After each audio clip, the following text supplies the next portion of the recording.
ನಮಸ್ಕಾರ ರಾಜ್ ನ್ಯೂಸ್ನ ಮೆಗಾ ಡಿಬೇಟ್ಗೆ ಸ್ವಾಗತ. ನಾನು ಇಂಚರ ಸೈನ್. ಯುರೋಪ್ ಹಾಗೆ ಭಾರತ ನಡುವೆ ನಡೀತಾ ಇರುವಂತಹ ವ್ಯಾಪಾರದ ಒಪ್ಪಂದ ಈಗ ನಡೆದು ಹೋಗಿದೆ. ಆದರೆ ಏನು 19 ವರ್ಷಗಳ ಹಿಂದೆ ಚರ್ಚೆ ಆಗಿತ್ತು ಈ ಒಪ್ಪಂದ, ಈಗ 9 ವರ್ಷಗಳ ಕಾಲ ಮಧ್ಯಂತರವನ್ನು ಪಡೆದುಕೊಂಡಿತ್ತು. ತದನಂತರ 10 ವರ್ಷಗಳ ಕಾಲ ಒಂದು ಚರ್ಚೆ ನಡೀತಾ ಇತ್ತು, ಇದು ಆಗಬೇಕಾ ಬೇಡವಾ, ಒಪ್ಪಂದ ಮಾಡ್ಕೋಬೇಕಾ ಬೇಡವಾ ಅಂತ. ಕೊನೆಗೆ ಅಂತೂ ಇಂತೂ ಏನು 27 ಶ್ರೀಮಂತ ರಾಷ್ಟ್ರಗಳನ್ನು ಹೊಂದಿರುವಂತಹ ಯುರೋಪ್ ಹಾಗೆ ಭಾರತ ಈ ಒಂದು ವ್ಯಾಪಾರವನ್ನು ಮುಕ್ತವಾಗಿ ಮಾಡಬಹುದು ಅಂತ ಅಧಿಕೃತವಾಗಿ ಸಿಗ್ನೇಚರ್ ಅನ್ನ ಮಾಡಿದೆ. ಸೊ ಇದ್ರ ಬಗ್ಗೆ ನಾವು ಮತ್ತಷ್ಟು ಚರ್ಚೆಯಲ್ಲಿ ಭಾಗಿಯಾಗಿ ಇದ್ರ ಬಗ್ಗೆ ಇನ್ನಷ್ಟು ಚರ್ಚೆನ ಮಾಡೋದಕ್ಕೆ ಇವತ್ತು ನಮ್ಮ ಜೊತೆ ಚರ್ಚೆಯಲ್ಲಿ ಭಾಗಿಯಾಗ್ತಾ ಇದ್ದಾರೆ. ನಾವು ಗೆಸ್ಟ್ಗಳನ್ನ ಕೂಡ ಬರ್ಮಾಡ್ಕೊಳ್ಳೋಣ. ಮೊದಲನೇದಾಗಿ ರಾಜಕೀಯ ವಿಶ್ಲೇಷಕರಾದಂತಹ ಯದುಕುಮಾರ್ ಸರ್, ನಿಮಗೆ ಕಾರ್ಯಕ್ರಮಕ್ಕೆ ಸ್ವಾಗತ. ಮೇಡಮ್ ನಮಸ್ತೆ. ಹಾಗೆ ಅರ್ಥಶಾಸ್ತ್ರಜ್ಞರಾದಂತಹ ಡಾಕ್ಟರ್ SR ಕೇಶವ್ ಸರ್, ನಿಮಗೂ ಕೂಡ ಕಾರ್ಯಕ್ರಮಕ್ಕೆ ಸ್ವಾಗತ. ಹಾಗೆ ಆರ್ಥಿಕ ತಜ್ಞರಾದಂತಹ ಡಾಕ್ಟರ್ ಬಂಗಾರ ಸರ್, ನಿಮಗೂ ಕೂಡ ಕಾರ್ಯಕ್ರಮಕ್ಕೆ ಸ್ವಾಗತ. Bangera yes sir. ಈಗ ನನ್ನ ಮೊದಲನೇ ಪ್ರಶ್ನೆ ನಿಮ್ಗೆ ಕೇಳ್ತೀನಿ ಸರ್, ಬಂಗೇರ ಸರ್. ಯಾಕೆ ಅಂತಂದ್ರೆ ಈಗ ಏನು ಭಾರತ ಯುರೋಪ್ ಒಕ್ಕೂಟ ಮಧ್ಯೆ ನಡೀತಾ ಇದೆ ಈ ಒಂದು ಒಪ್ಪಂದ, ಏನಿದ್ರ ಮಹತ್ವ ಏನು, ಈ ಡೀಲ್ ಏನು ಅಂತ? ಫ್ರೀ ಟ್ರೇಡ್ ಅಗ್ರಿಮೆಂಟ್ ಅಂದರೆ ಎಲ್ಲ 93% ಐಟಮ್ಸ್ ನಾವೇನು ರಫ್ತು ಮಾಡಿದ್ವಿ. ಮೊದಲು ನಮಗೆ ರೆಸ್ಟ್ರಿಕ್ಷನ್ಸ್ ಇತ್ತು, 25%ಇಂದ 5%ವರೆಗೆ ಒಂದು ಇದಿತ್ತು, ಯಾವುದು ತಾರೀಫ್ ಇತ್ತು. ನಾವು ಕೂಡ ಎಕ್ಸ್ಪೋರ್ಟ್ ಮಾಡ್ತಿದ್ದೇವೆ ಯುರೋಪಿಗೆ, ಒಂದು 4-5 ರಾಷ್ಟ್ರಗಳಿಗೆ ಎಕ್ಸ್ಪೋರ್ಟ್ ಮಾಡ್ತೇವೆ. ಅಲ್ಲೆಲ್ಲ 25% ತಾರೀಫ್ ಇದೆ. ಸೊ ಅದೊಂದು ಸ್ವಲ್ಪ ಮಾಡಿಫೈ ಮಾಡಿ ಅದಕ್ಕೆ ಅವ್ರದ್ದೊಂದು ಇದಿದೆ, ಆ ನಂಬರ್ ಚೇಂಜ್ ಮಾಡಿದರೆ 5% ಹೋಗ್ತಿತ್ತು ಅದು. ಇದು ಮಾಮೂಲಿ ಇದ್ದದ್ದು ಒಂದು ಅಲ್ಲಿ ಪ್ರಕರಣ. ಆದರೆ ಏನಾಗುತ್ತೆ ಅಂತ ಹೇಳಿದ್ರೆ, ನೀವು ಹೇಳಿದಂಗೆ 19 ವರ್ಷ 20 ವರ್ಷ ಇದರ ಬಗ್ಗೆ ಭಾಳ ಚರ್ಚೆ ನಡೆದು ಕಳೆದ 9 ವರ್ಷದಲ್ಲಿ ಅದನ್ನು ಶೀಘ್ರವಾಗಿ ಚರ್ಚೆಗೆ ಬಂದಾಗ ಇತ್ತೀಚಿನ ಬೆಳವಣಿಗೆಯಲ್ಲಿ ರಾಜಕೀಯ ಬೆಳವಣಿಗೆ, ಅಂತಾರಾಷ್ಟ್ರೀಯ ಮಟ್ಟದಲ್ಲಿ ರಾಜಕೀಯ ಬೆಳವಣಿಗೆಯಲ್ಲಿ ಏನಾಗಿದೆ ಅಂತ ಹೇಳಿದ್ರೆ, ನಿಮ್ಮ ಟ್ರಂಪ್ ಅವರು ನಮಗೆ ಸಹಕಾರಿಯಾಗಿದ್ದಾರೆ. ಟ್ರಂಪ್ ಅವ್ರದ್ದು ನಮಗೆ 50% ಆಗಿದ್ದು, ಅದೇ ರೀತಿಯಲ್ಲಿ ಪ್ರತಿಯೊಂದು ಯುರೋಪಿಯನ್ ರಾಷ್ಟ್ರಗಳಿಗೆ ಅಷ್ಟಂತ ಹಾಕಿದ್ದಾರೆ ಅವರು. ಹಾಗಿದ್ದಾಗ ಏನಾಗುತ್ತೆ ಅಂತೇಳಿ, ಯುರೋಪಿಯನ್ ರಾಷ್ಟ್ರದಲ್ಲಿ ನಮಗೆ ಅವರಿಗೆ ಬೇಕಾದಂಥ ಔಷಧಿಗಳು, ಗಾರ್ಮೆಂಟ್ಗಳು, ಅದಾದಮೇಲೆ ಕೆಲವೊಂದು ವಿಚಾರಗಳು, ಇಂಡಿಯಾದಿಂದ ಬೇಕಂತ ಸೆಮಿಕಂಡಕ್ಟರ್ ಟೆಕ್ನಾಲಜಿಯಲ್ಲಿ ನಾವು ಕೊಲಾಬ್ರೇಷನ್, ಆಮೇಲೆ ಆರ್ಟಿಫಿಷಿಯಲ್ ಇಂಟೆಲಿಜೆನ್ಸಲ್ಲಿ ಕೊಲಾಬ್ರೇಷನ್, ನಾವೇ ದೊಡ್ಡದಂತ ಹೇಳೋದಲ್ಲ, ಕೊಲಾಬ್ರೇಷನ್. ನಾವು ನಮ್ಮಲ್ಲಿರುವಂಥ ಸ್ಕಿಲ್ಡ್ ಲೇಬರ್ಸ್ ಸಾಕಷ್ಟಿದ್ದಾವೆ. ಅಂದರೆ ಇಂಜಿನಿಯರಿಂಗ್ ಎಕ್ಸ್ಪೀರಿಯನ್ಸ್ ಇದ್ದಂಥ ಗ್ರ್ಯಾಜುಯೇಟ್ಸ್ ಸಿಕ್ಕಾಪಟ್ಟೆ ಇದ್ದಾರೆ. ಅವರಿಗೆ ಅಲ್ಲಿ ಜನಸಂಖ್ಯೆ ಕಡಿಮೆ ಇದ್ದರಿಂದ, ಅವರಿಗೆ ಈ ಒಂದು ಸ್ಕಿಲ್ ಡೆವಲಪ್ಮೆಂಟಿಗೆ ಸ್ಕಿಲ್ಗೆ ಜನ ಕಮ್ಮಿ ಇದ್ದರಿಂದ ಅವ್ರೇನು ಮಾಡ್ತಾರೆ, ಇಲ್ಲಿಂದ ಜನ ಕರ್ಕೊಂಡು, ಆವಾಗ ಮೊದಲು ರೆಸ್ಟ್ರಿಕ್ಷನ್ಸ್ ಇತ್ತು. ಈಗ ಫ್ರೀ ಟ್ರೇಡ್ ಅಗ್ರಿಮೆಂಟ್ ಆದಮೇಲೆ we should thank the government of India, Modiji leadership and the Piyush Goyal ಭಾಳ ಸೂಕ್ಷ್ಮವಾಗಿ ಅದನ್ನು ಚರ್ಚೆ ಮಾಡಿ ಅಗ್ರಿಕಲ್ಚರ್ ಮತ್ತು ಫಿಶರೀಸ್ ಬಿಟ್ಬಿಟ್ರೆ, ನಾವು ಇಲ್ಲಿಂದ ಫಿಶರೀಸ್ ಎಕ್ಸ್ಪೋರ್ಟ್ ಮಾಡ್ತೇವೆ ಯುರೋಪಿಗೆ. ಎಷ್ಟೋ ಫಿಶರೀಸ್ ಐಟಮ್ಗಳನ್ನು ಎಕ್ಸ್ಪೋರ್ಟ್ ಮಾಡ್ತೇವೆ, ಗಾರ್ಮೆಂಟನ್ನು ಎಕ್ಸ್ಪೋರ್ಟ್ ಮಾಡ್ತೇವೆ, ಮೆಡಿಸಿನ್ಗಳನ್ನು ಎಕ್ಸ್ಪೋರ್ಟ್ ಮಾಡ್ತೇವೆ. ಆದರೆ ಇದೇ ಏನಾಯ್ತು, ನಾವು ಹಿಂದೆ ದೊಡ್ಡಣ್ಣನ ಸಾಹಸದಿಂದಾಗಿ ನಾವೇನು ಮಾಡ್ತಿದ್ದೆ, ಅಮೆರಿಕಕ್ಕೆ ಸಾಕಷ್ಟು ಪ್ರೋತ್ಸಾಹ ಕೊಡ್ತಿದ್ದೆ. ಅಲ್ಲಿ ನಮ್ಮ ಸ್ಕಿಲ್ ಲೇಬರ್ ಕಡಿಮೆ ಹೋಗ್ತಾಯಿದ್ರು. ಈಗ ಇದೊಂದು ಅವಕಾಶ. 2027 ಅಲ್ಲಿಂದ ನಮ್ಮ 1ನೇ ಜನವರಿಯಿಂದ ಸ್ಟಾರ್ಟ್ ಆಗುತ್ತೆ. ಈಗೆಲ್ಲ ಪ್ರಿಪರೇಷನ್ ನಡೀತದೆ ಎಲ್ಲ ಕಡೆಯಲ್ಲಿ, ಅದರಿಂದಾಗಿ ನಡೀತಾ ಇರ್ತದೆ. ಇದರಿಂದಾಗಿ ಏನಾಗುತ್ತೆ ಅಂತ ಹೇಳಿದ್ರೆ, ನಮ್ಮ ಏನೊಂದು ಅಲ್ಲಿ ಒಂದು ತೊಂದರೆ ಆಗಿತ್ತಾ, ನಮ್ಮ ಅಂತಾರಾಷ್ಟ್ರೀಯ ಮಟ್ಟದಲ್ಲಿ ವ್ಯವಹಾರದಲ್ಲಿ ತೊಂದರೆ ಆಗಿತ್ತಾ, ಅದು ಖಂಡಿತವಾಗಿ ಎಲ್ಲ ನಿವಾರಣೆ ಆಯಿತು. ಯಾಕಂದರೆ ಇನ್ನೊಂದು ಏನಂತ ಹೇಳಿದ್ರೆ, ನಾವು ನೋಡಿದರೆ ನಾವು ಬಿಲಿಯನ್ಸ್ ಡಾಲರ್ಸ್ ಅಂತ ಹೇಳಿದಲ್ಲ, ಇನ್ನು ಡಾಲರ್ ನಮ್ಮ ಡಿಪೆಂಡೆನ್ಸ್ ಕಡಿಮೆ ಆಗುತ್ತೆ. ನಾವು ಯೂರೋನಲ್ಲೇ ಈಗ ಯುರೋಪಿಗೆ ಎಕ್ಸ್ಪೋರ್ಟ್ ಮಾಡೋದು, ಯೂರೋನಲ್ಲಿ ಎಕ್ಸ್ಪೋರ್ಟ್ ಮಾಡೋದು, ನಾವು ಡಾಲರ್ನಲ್ಲಿ ಎಕ್ಸ್ಪೋರ್ಟ್ ಮಾಡೋಲ್ಲ. ಪರ್ಚೇಸ್ ಮಾಡುವಾಗ ನಾವು ಯೂರೋನಲ್ಲೇ ಪರ್ಚೇಸ್ ಮಾಡೋದು. ಮತ್ತು ಈಗ ಇನ್ನು ಮುಂದೆ ಹೋಗ್ತಾ ನಮ್ಮ ವ್ಯಾಲ್ಯೂನಲ್ಲಿ ನಾವು ಎಕ್ಸ್ಪೋರ್ಟ್ ಮಾಡ್ಬೋದು, ಆ ರೀತಿ ಬರ್ತದೆ. ಅದರಿಂದಾಗಿ ನಾನೇನು ಹೇಳೋದು ಅಂತ ಹೇಳಿದ್ರೆ, ಇಲ್ಲಿರುವಂಥ ಸಣ್ಣ ಮಧ್ಯಮ ಕೈಗಾರಿಕೆಗಳು ತುಂಬ ಪ್ರೋತ್ಸಾಹ ಆಗುತ್ತೆ. ನಾವೊಂದು 5-6 ತಿಂಗಳ ತಯಾರಿ ಮಾಡಿದರೆ ಅಲ್ಲೊಂದು 27 ರಾಷ್ಟ್ರಗಳ ಒಂದು ಸಾಹಸಕ್ಕೆ ನಾವೀಗ ಎಕ್ಸ್ಪೋರ್ಟ್ ಮಾಡೋದು ಒಂದು 5-6 ರಾಷ್ಟ್ರಗಳಿಗೆ ಮಾತ್ರ ನಮ್ಮಲ್ಲಿರುವಂಥದ್ದು. ಅಂದರೆ ಆಮೇಲೆ ಬೇರೆ ರಾಷ್ಟ್ರಗಳಿರ್ತವೆ. ಆ ರಾಷ್ಟ್ರಗಳಿಗೆ ಮಸ್ಟ್ ಬಿ ಥ್ಯಾಂಕ್ಫುಲ್. ಅಂದರೆ ಯಾರಿಗೆ? ಯುರೋಪಿಯನ್ ಕಮಿಷನ್ಗೆ. ಈ ಕೌನ್ಸಿಲ್ ಏನು ಡಿಸೈಡ್ ಮಾಡಿತ್ತು ಅಂತ ಹೇಳಿದ್ರೆ, ಭಾರತ ಒಂದು ಬೆಳೆಯುತ್ತಿರುವ ರಾಷ್ಟ್ರ, ಅದು 4ನೇ ಸ್ಥಾನದಲ್ಲಿ, ಇನ್ನು 3ನೇ ಸ್ಥಾನಕ್ಕೆ ಖಂಡಿತವಾಗಿ 1 ವರ್ಷದಲ್ಲೇ ಬಂದುಬಿಡ್ತದೆ. 30 ಅಂತ ಹೇಳೋದನ್ನು 28ರೊಳಗಡೆ ಬಂದುಬಿಡ್ತದೆ. 26, 27 ಮಧ್ಯದಲ್ಲಿ 28ರಲ್ಲಿ ಅದು ಖಂಡಿತ ಅದು 3ನೇ ಸ್ಥಾನಕ್ಕೆ ಬರ್ತದೆ. ಜಪಾನನ್ನು ಹಿಂದೆ ದೂಡ್ತದೆ. ಎಲ್ಲ ಡಿಪೆಂಡೆನ್ಸ್ ಏನು ಇಲ್ಲಿಗ ಬೇರೆ ಇದರಲ್ಲಿ ಡಿಪೆಂಡೆನ್ಸ್ ಆಗಿದ್ದಾರೆ. ಎಲ್ಲಿ? ಯುರೋಪಿಗೆ. ಯಾವುದು?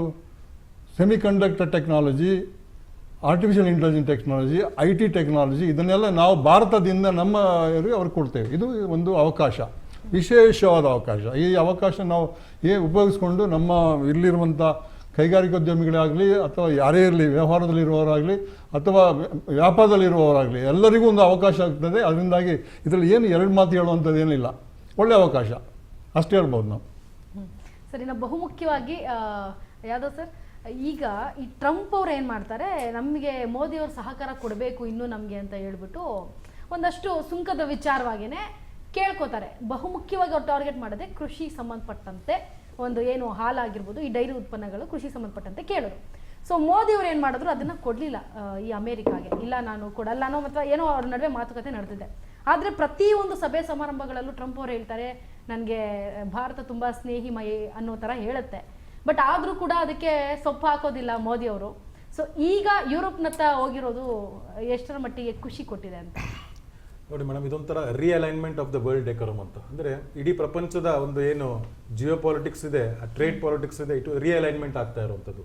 ಈ ರಿಅಲೈನ್ಮೆಂಟ್ ಆಗ್ತಾ ಇರಬೇಕಾದಾಗ ಅಮೆರಿಕದ ಏನು ಸುಂಕಾಸ್ತ್ರ, ಪ್ರತಿಯೊಂದು ದೇಶದ ಮೇಲೆ ಸುಂಕಾಸ್ತ್ರವನ್ನು ಪ್ರಯೋಗಿಸ್ತಾ ಇದ್ರು, ಅದು ಎಲ್ಲರಿಗೂ ಅದು ಕಷ್ಟ ಆಗ್ತಾ ಇತ್ತು. ಅಂದರೆ ಇವಾಗ ಟ್ರಂಪ್ ಅವರೇನು ಸುತ್ತಿಗೆ ಕೈ ಇಟ್ಕೊಂಡ್ಬಿಟ್ಟು ಬೇರೆ ಬೇರೆ ದೇಶಗಳು ಯಾವ್ದು ದೇಶಗಳು ಕಾಣುತ್ತೋ ಅದನ್ನೆಲ್ಲ ಮೊಳೆ ಅಂತ ತಿಳ್ಕೊಂಡು ಹೊಡೆಯಕ್ಕೆ ಶುರು ಮಾಡಿಬಿಟ್ಟಿದ್ರು. ಸೊ ಅದರಿಂದ ಇದು ಈ ಒಂದು ಅಂದರೆ the biggest, second biggest economy one side, fourth largest economy one side, ಇದೆರಡು ಒಂದು ಜೊತೆ ಬಂದಾಗ ಈ ಸುಂಕಾಸ್ತ್ರದ ಒಂದು ಇದಕ್ಕೆ ಇದು ನಮ್ಮ ಒಂದು ಉತ್ತರ ಆಗಿದೆ. ಉತ್ತರ ಆಗಿರ್ಬೇಕಾದ್ರೆ ಯಾವಾಗಲೂ ಹೇಳ್ತಾ ಇರ್ತಾವು, ಈ ಅಗ್ರಿಕಲ್ಚರ್ ಮತ್ತೆ ಡೈರಿ ಪ್ರಾಡಕ್ಟ್ಸ್ ಇದೊಂದು ಅಮೆರಿಕನ್ ಟ್ರೇಡ್ ಇದರಲ್ಲಿ ಒಂದು ಇದಾಗಿತ್ತು. ಅಂದ್ರೆ ನಮ್ಮ ಭಾರತದ ರೈತರ ಹಿತ ಕಾಪಾಡುವಲ್ಲಿ, ಹೈನುಗಾರಿಕೆ ಹಿತ ಕಾಪಾಡುವಲ್ಲಿ ಯಾವತ್ತೂ ರಾಜಿ ಇಲ್ಲ ಅಂತ ಮೋದಿ ಅವರು ಅಮೆರಿಕದಕ್ಕೆ ಸ್ಪಷ್ಟವಾಗಿ ಹೇಳಿದಂಥದ್ದು. ಅದು ಇದಾಗಿದಂತ, ತಡೆಗಟ್ಟಾಗಿದಂತ. ಆದ್ರೆ ಯುರೋಪಿಯನ್ ಯೂನಿಯನ್ ಟ್ರೇಡ್ ಆಗ್ಲಿ ನಮ್ಮ ಬಂಗಾರಿ ಸರ್ ಹೇಳ್ದಂಗೆ ಇಷ್ಟೆಲ್ಲ ಇರಬೇಕಾದಾಗ್ಲೂ European Union was more grateful. ಏನಂದ್ರೆ ಅವರು ಅಷ್ಟೇ ಏನದ್ದು ಅಗ್ರಿಕಲ್ಚರ್ ಮತ್ತೆ ಡೈರಿ ಪ್ರಾಡಕ್ಟ್ಸ್, ಡೈರಿ ಇದನ್ನು ಹೊರತುಪಡಿಸಿ ಮಿಕ್ಕಿದ ಏನ್ ಟ್ರೇಡ್ಸ್ ಇದೆಯೋ 97% ಏನು ಇದಿರೋದು ಅದು ಫ್ರೀ ಟ್ರೇಡ್ ಅಗ್ರಿಮೆಂಟ್ ಆಗಿರುವಂತದ್ದನ್ನ ಬಂದಿರುವಂತದ್ದು. ಸೊ ಇದು ಎರಡೂ ಒಂದು ಬ್ಲಾಕ್, ಯುರೋಪಿಯನ್ ಬ್ಲಾಕ್ ಮತ್ತೆ ಭಾರತಕ್ಕೆ ಇದು ವಿನ್ ವಿನ್ ಸಿಚುವೇಶನ್ಸ್. ಮತ್ತೆ ಸರ್ ಇನ್ನೊಂದು ಹೇಳ್ತಾ ಇದ್ರು, the mobility of the skilled forces ಅಂತ. The mobility of the skilled forces ಈ ಫ್ರೀ ಅಗ್ರಿಮೆಂಟ್ ಆದಾಗ ಮೋರ್ ಸ್ಕಿಲ್ಡ್ ಫೋರ್ಸಸ್ ಫ್ರಮ್, ನಾವೇನು ಸ್ಕಿಲ್ ಇಂಡಿಯಾ, ಸ್ಕಿಲ್ ಡೆವಲಪ್ಮೆಂಟ್ ಅಂತ ಎಷ್ಟೊಂದು ಭಾರತದಲ್ಲಿ ನಾವು ಪ್ರಾಜೆಕ್ಟ್ ಸ್ಟಾರ್ಟ್ ಮಾಡಿದ್ವಿ. ಆ ಸ್ಕಿಲ್ ಡೆವಲಪ್ಮೆಂಟ್ ಏನಾಗಿದೆ, that will get an opportunity, outside opportunity ಸಿಗುತ್ತೆ. ಇವಾಗ ಒಂದು ಎಸ್ಟಿಮೇಷನ್ಸ್ ಪ್ರಕಾರ 9 ರಿಂದ 10 ಲಕ್ಷ ಜನ ಯುರೋಪ್ನಲ್ಲಿ ಇದ್ದಾರೆ ಅಂತ ಹೇಳುವಂಥದ್ದು ಇದೆ. So when skill development is more ಅಂದಾಗ the people mobility will be more. The people mobility ಅಂದ್ರೆ ಟೆಕ್ನಾಲಜಿ ಕೂಡ ನಾವು ಕಲ್ತ್ಕೊಳ್ಳಂಗಾಗುತ್ತೆ. We are exporting the people for the technology, ಕಲ್ತ್ಕೊಂಡು ಮತ್ತೆ ಭಾರತಕ್ಕೆ ಬರುವಂತದ್ದು ಇದೆ. ಸೊ ಈ ತರ ಇರಬೇಕಾದಾಗ ಇದು ವಿನ್ ವಿನ್ ಸಿಚುವೇಶನ್ಸ್. ಇದು ಪ್ರಪಂಚದ ರಿಅಲೈನ್ಮೆಂಟ್, ಇದರಲ್ಲಿ ಒಂದು ಐತಿಹಾಸಿಕವಾದ ಅಗ್ರಿಮೆಂಟ್ ಏನೇ ಸೈನ್ ಆಗಿರುವಂತದ್ದು. ಆಗ್ಲೇ ಯುರೋಪಿಯನ್ ಯೂನಿಯನ್ ಕಮಿಷನ್ ಅವರು ಹೇಳ್ತಾ ಇದ್ರು, when India succeeds the world is stable, the world also will grows ಅಂತ. ಅದು ಸುವರ್ಣಾಕ್ಷರದಲ್ಲಿ ಬರೆದಿಡಬೇಕು. ಈ ಟ್ರೇಡ್ ಅಗ್ರಿಮೆಂಟ್ಸ್ ನಲ್ಲಿ ಸುವರ್ಣಾಕ್ಷರದಲ್ಲಿ ಬರೀಬೇಕಾದಂಥದ್ದು ಇದು. ಅದಕ್ಕೇನೆ ಇದರ ಕರೆದಿರುವಂಥದ್ದು ಮದರ್ ಆಫ್ ಆಲ್ ಡೀಡ್ಸ್ ಅಂತ ಅಂದ್ಬಿಟ್ಟು. ಕೇಶವ್ ಸರ್, ಈಗ ಸಿಂಗ್ ಕಾಲದಲ್ಲಿ ಇದು ಚರ್ಚೆ ಆಗಿತ್ತು, ನಾವು ಯುರೋಪ್ ಹತ್ರ ಒಪ್ಪಂದ ಮಾಡ್ಕೋಬೇಕು ಅಂತ. ಈಗ ಮೋದಿ ಕಾಲಕ್ಕೆ ಬಂದಿದೆ, ಅದ್ರ ಬಗ್ಗೆ ಏನು ಹೇಳ್ತೀರಿ? ಈಗ ಅನಿವಾರ್ಯ, necessity is the mother of invention ಅಂತ ನಾವು ಹೇಳ್ತೀವಿ. ಬಹುಶಃ ಅದು ಇದಕ್ಕೆ ಕೂಡ ಅನ್ವಯಿಸುತ್ತೆ. ಯುರೋಪ್ಗೆ ಇವರು ನನ್ನ ಕೋ ಪ್ಯಾನಲಿಸ್ಟ್ ಹೇಳಿದ್ದನ್ನೆಲ್ಲ ಒಪ್ತಾ ನಾವೇನು ಅವ್ರಿಗೆ ಗ್ರೇಟ್ಫುಲ್ ಆಗಿರಬೇಕಾಗಿಲ್ಲ. ಯಾಕೆ ಅಂದರೆ ಅವ್ರಿಗೆ ಲಾಭ ಇದೆ, ನಮ್ಮ ಜೊತೆ ವ್ಯಾಪಾರ ಮಾಡ್ತಿದ್ದಾರೆ, ನಮಗೆ ಲಾಭ ಇದೆ, ಅವ್ರ ಜೊತೆ ವ್ಯಾಪಾರ ಮಾಡ್ತಿದ್ದೀವಿ. ಸೊ ಯಾವಾಗಲೂ good economics is good politics. Good politics can also be good economics. ಇಲ್ಲಿ ಏನಾಗಿದೆ, ಇವಾಗ ಟ್ರಂಪ್ನ ನಾವು ಎದುರಿಸಬೇಕಾಗಿದ್ದು ಅನಿವಾರ್ಯತೆ ಎಲ್ಲ ರಾಷ್ಟ್ರಗಳಿಗೆ ಬಂದಿದೆ, ಯುರೋಪ್ಗೂ ಇದೆ, ನಮಗೂ ಇದೆ. ಸೊ ಇಂಥದ್ದೊಂದು ಅನಿವಾರ್ಯ ಸ್ಥಿತಿಯಲ್ಲಿ ಏನಾಯಿತು ನೋಡಿ, ಇದು ಬೇಗ ಪಡ್ಕೊಂಡಿದ್ದು 2022 ನಂತರ ಯುಕ್ರೇನ್ ರಷ್ಯಾ ಯುದ್ಧ ಶುರು ಆದಮೇಲೆ ಇದು ಬೇಗ ಪಡ್ಕೊಳ್ತು. ಅದಕ್ಕೆ ಮುಂಚೆ ಏನು ಯುರೋಪಿಯನು ನಮ್ಮ ಕಡೆಗೆ ನೋಡಿರಲಿಲ್ಲ. ಆಮೇಲೆ ಈಗ ಏನು ಧೋರಣೆ ಆಯಿತು, ಇಲ್ಲ ನನಗೆ ಗ್ರೀನ್ಲ್ಯಾಂಡ್ ಬೇಕು, ನನಗೆ ಕೆನಡಾ ಬೇಕು, ನೆಕ್ಸ್ಟ್ ಇನ್ಯಾವ್ಯಾವ್ದು ಬೇಕು ಅಂತಾರೋ ಈ ಭಸ್ಮಾಸುರ ಎಲ್ಲರ ಮೇಲೆ ಕೈ ಇಡ್ತಾರಲ್ವ, ಆ ಥರ ನಮ್ಮ ಇವ್ರೇನು ಮಾಡ್ತಾರೆ, ನನಗೆ ಯಾರು ನನಗೆ ಇದು ಬೇಕು ಅದು ನನಗೆ ಶಾಂತಿ ಪುರಸ್ಕಾರ ಕೊಡ್ತಿದ್ರಿಂದ, ನಾನು ನೋಬೆಲ್ ಶಾಂತಿ ಕೊಡದಿದ್ದರಿಂದ ನಾನು ಯಾರನ್ನೂ ನಾನು ಶಾಂತಿ ಕಾಪಾಡಬೇಕಾದ ಅನಿವಾರ್ಯತೆ ಇಲ್ಲ ಅಂತ ಹೇಳುವ ಉದ್ದಟತನದ ಮಾತನ್ನು ಅದು ಒಂದು ಅಮೇರಿಕಾದ ಪ್ರೆಸಿಡೆಂಟ್ ಮಾತಾಡ್ತಾರೆ. ಅಂದರೆ ಇಲ್ಲಿವರೆಗೂ ಇಷ್ಟು ವರ್ಷದ ಯಾವುದೇ ಪ್ರೆಸಿಡೆಂಟನ್ನು ನೀವು ನೋಡಿದ್ರು ಈ ಥರ ಮಾತಾಡ್ತಿರಲಿಲ್ಲ. ಹಾಗಾಗಿನೇ ವರ್ಲ್ಡ್ ರಿಯಲೈನ್ ಆಗ್ತಾ ಇದೆ. ರಿಯಲೈನ್ ಆಗುವಾಗ ನೋಡಿ, ಅವರು ಕ್ಲಿಯರ್ ಆಗಿ ಒಂದು 25% ವರ್ಲ್ಡ್ GDP ಆರ್ಥಿಕತೆಗಳು ಒಂದಾಗ್ತಾ ಇರುವಂಥದ್ದು. 215 ಕೋಟಿ ಜನ, ಅಲ್ಲಿ 73.5 ಕೋಟಿ ಜನ, ನಮ್ಮದು 140 ಕೋಟಿ ಜನ ಒಂದು ಟ್ರೇಡ್ನ ಅಕ್ಸೆಪ್ಟ್ ಮಾಡೋ ಥರ ಆದರೆ, ಯಾಕೆಂದರೆ ಇದು ಇನ್ನು 5 to 6 months ಆಗುತ್ತೆ. ಯಾಕೆಂದರೆ ಇನ್ನೂ ಅದನ್ನು ಯುರೋಪಿಯನ್ ಫ್ರೀ ಟ್ರೇಡ್ ಬ್ಲಾಕಲ್ಲಿ ಚರ್ಚೆ ಮಾಡಬೇಕು. ಅವರು ಯುರೋಪಿಯನ್ ಕೌನ್ಸಿಲ್ ಮತ್ತು ಯುರೋಪಿಯನ್ ಪಾರ್ಲಿಮೆಂಟ್ ಎಲ್ಲ ಒಪ್ಕೋಬೇಕು. ಬಟ್ ಒಪ್ಕೋತಾರೆ. ಆದರೆ ಅಲ್ಲಿ ಒಂದು ಮೆಸೇಜ್ ಇದೆ, ಕ್ಲಿಯರ್ ಕಟ್ ಮೆಸೇಜ್ನ ಜಗತ್ತು ಯುರೋಪ್ ಮತ್ತು ಭಾರತ ಸೇರಿ ಕೊಟ್ಟಿದೆ ಅಮೆರಿಕಕ್ಕೆ. ನೋಡಪ್ಪ, ನೀನು ಈ ಥರ ಮಾಡೋದಾದರೆ ನಮಗೆ ಬೇರೆ ದಾರಿಗಳುಂಟು, ಅವಕಾಶಗಳುಂಟು ಅಂತ. ಮತ್ತು ಇದು ಮುಂದುವರಿಬೇಕು. ಒಂದು ವೇಳೆ ಅಮೆರಿಕ ಇದಾದ್ರೂ ಸಹ, ಇಲ್ಲ ಅಮೆರಿಕ ನಾವು ಸರಿ ಹೋಗ್ತೀವಿ, ಈ ಥರ ಮಾಡಲ್ಲ ಅಂತ ಹೇಳಿದ್ರು ಇದು ಬಿಡಬಾರ್ದು. ಈ ಥರದ ಒಂದು ಅಗ್ರಿಮೆಂಟ್ ಇದು ನಡಿಬೇಕು. ಯಾಕೆ ಮತ್ತೆ ನೋಡಿ, ಭಾರತ ಎಷ್ಟು ಕೇರ್ಫುಲ್ ಆಗಿ ಇದನ್ನ ಡ್ರಾಫ್ಟ್ ಮಾಡಿದೆ ಅಂತಂದಾಗ, ನೀವು ಒಟ್ಟಿಗೆನೆ ನಾವೇನು ಪೂರ್ತಿಯಾಗಿ ನಾವು ಟ್ಯಾರಿಫ್ಸ್ನ ತೆಗೆದು ಹಾಕಲ್ಲ. ಈಗೇನೋ 6 months ಆದಮೇಲೆ ಇದು ಅಗ್ರಿಮೆಂಟ್ ಜಾರಿಗೆ ಬರುತ್ತೆ ಅಂತಂದ್ರೇನು ಪೂರ್ಣವಾಗಿ ಒಂದೇ ಸರಿ 97%ಗೂ ನಾವು ಕೊಟ್ಬಿಡಲ್ಲ. ಆಯಿತು, ನಾವೆಲ್ಲ ನೀವು ಕೊಡೋದೆಲ್ಲನೂ ಈ ವರ್ಷದಲ್ಲೇ 0 ಆಗಿಬಿಡುತ್ತೆ, ಇಲ್ಲ 10 ಆಗುತ್ತೆ, 15 ಆಗುತ್ತೆ. ಬ್ಲೂ ಪ್ರಿಂಟ್ ಸಿಗಬೇಕು ಯಾವ್ದಕ್ಕೆ ಎಷ್ಟೆಷ್ಟು % ಅಂತ. ಇಲ್ಲಿ ಅವ್ರು ಏನು ಮಾಡಿದ್ದಾರೆ ಅಂದರೆ 49.6% ಅಷ್ಟು ಸರಕುಗಳೇನು ಇದ್ದಾವೆ ಅದು ಇಮಿಡಿಯೇಟ್ ಆಗಿ ಜಾರಿಗೆ ಬರುತ್ತೆ, ಅವು ಬರುತ್ತೆ. ಆದರೆ ಇನ್ನು 39.5% ಫೇಸಲ್ಲಿ ಮಾಡ್ತೀವಿ ಅಂತ ಹೇಳ್ತಿದ್ದಾರೆ. ಅಂದರೆ 5 ವರ್ಷ ಇರ್ಬೋದು, 7, 10, ಅದಕ್ಕೆ ಡಿಫ್ರೆಂಟ್ ಫೇಸ್ ಹಾಕಿ ಕೊಟ್ಟಿದ್ದಾರೆ. ಹಾಗೆಯೇ ನಮ್ಮ 3% ಯಾವುದು ಇದು ಆ್ಯಪಲ್, ನಮ್ಮ ಬಟಾಣಿ ಇಂಥದ್ದೆಲ್ಲ ಏನಿದೆ ಇವಕ್ಕೆ 3% ಅದನ್ನು ಫೇಸ್ನಲ್ಲಿ ಮಾಡ್ತೀವಿ ಅಂತ. ಸೊ ಕ್ಲಿಯರ್ ಆಗಿ ಅವ್ರಿಗೆ ಒಂದು ಚೌಕಟ್ಟನ್ನು ಹಾಕಿದ್ದಾರೆ. ಭಾರತಕ್ಕೆ ಯಾವಾಗಲೂ ವ್ಯಾಪಾರ ಅನ್ನುವಂಥದ್ದು ನಮಗೂ ಲಾಭ ಆಗಬೇಕು, ಅವ್ರಿಗೂ ಲಾಭ ಆಗಬೇಕು.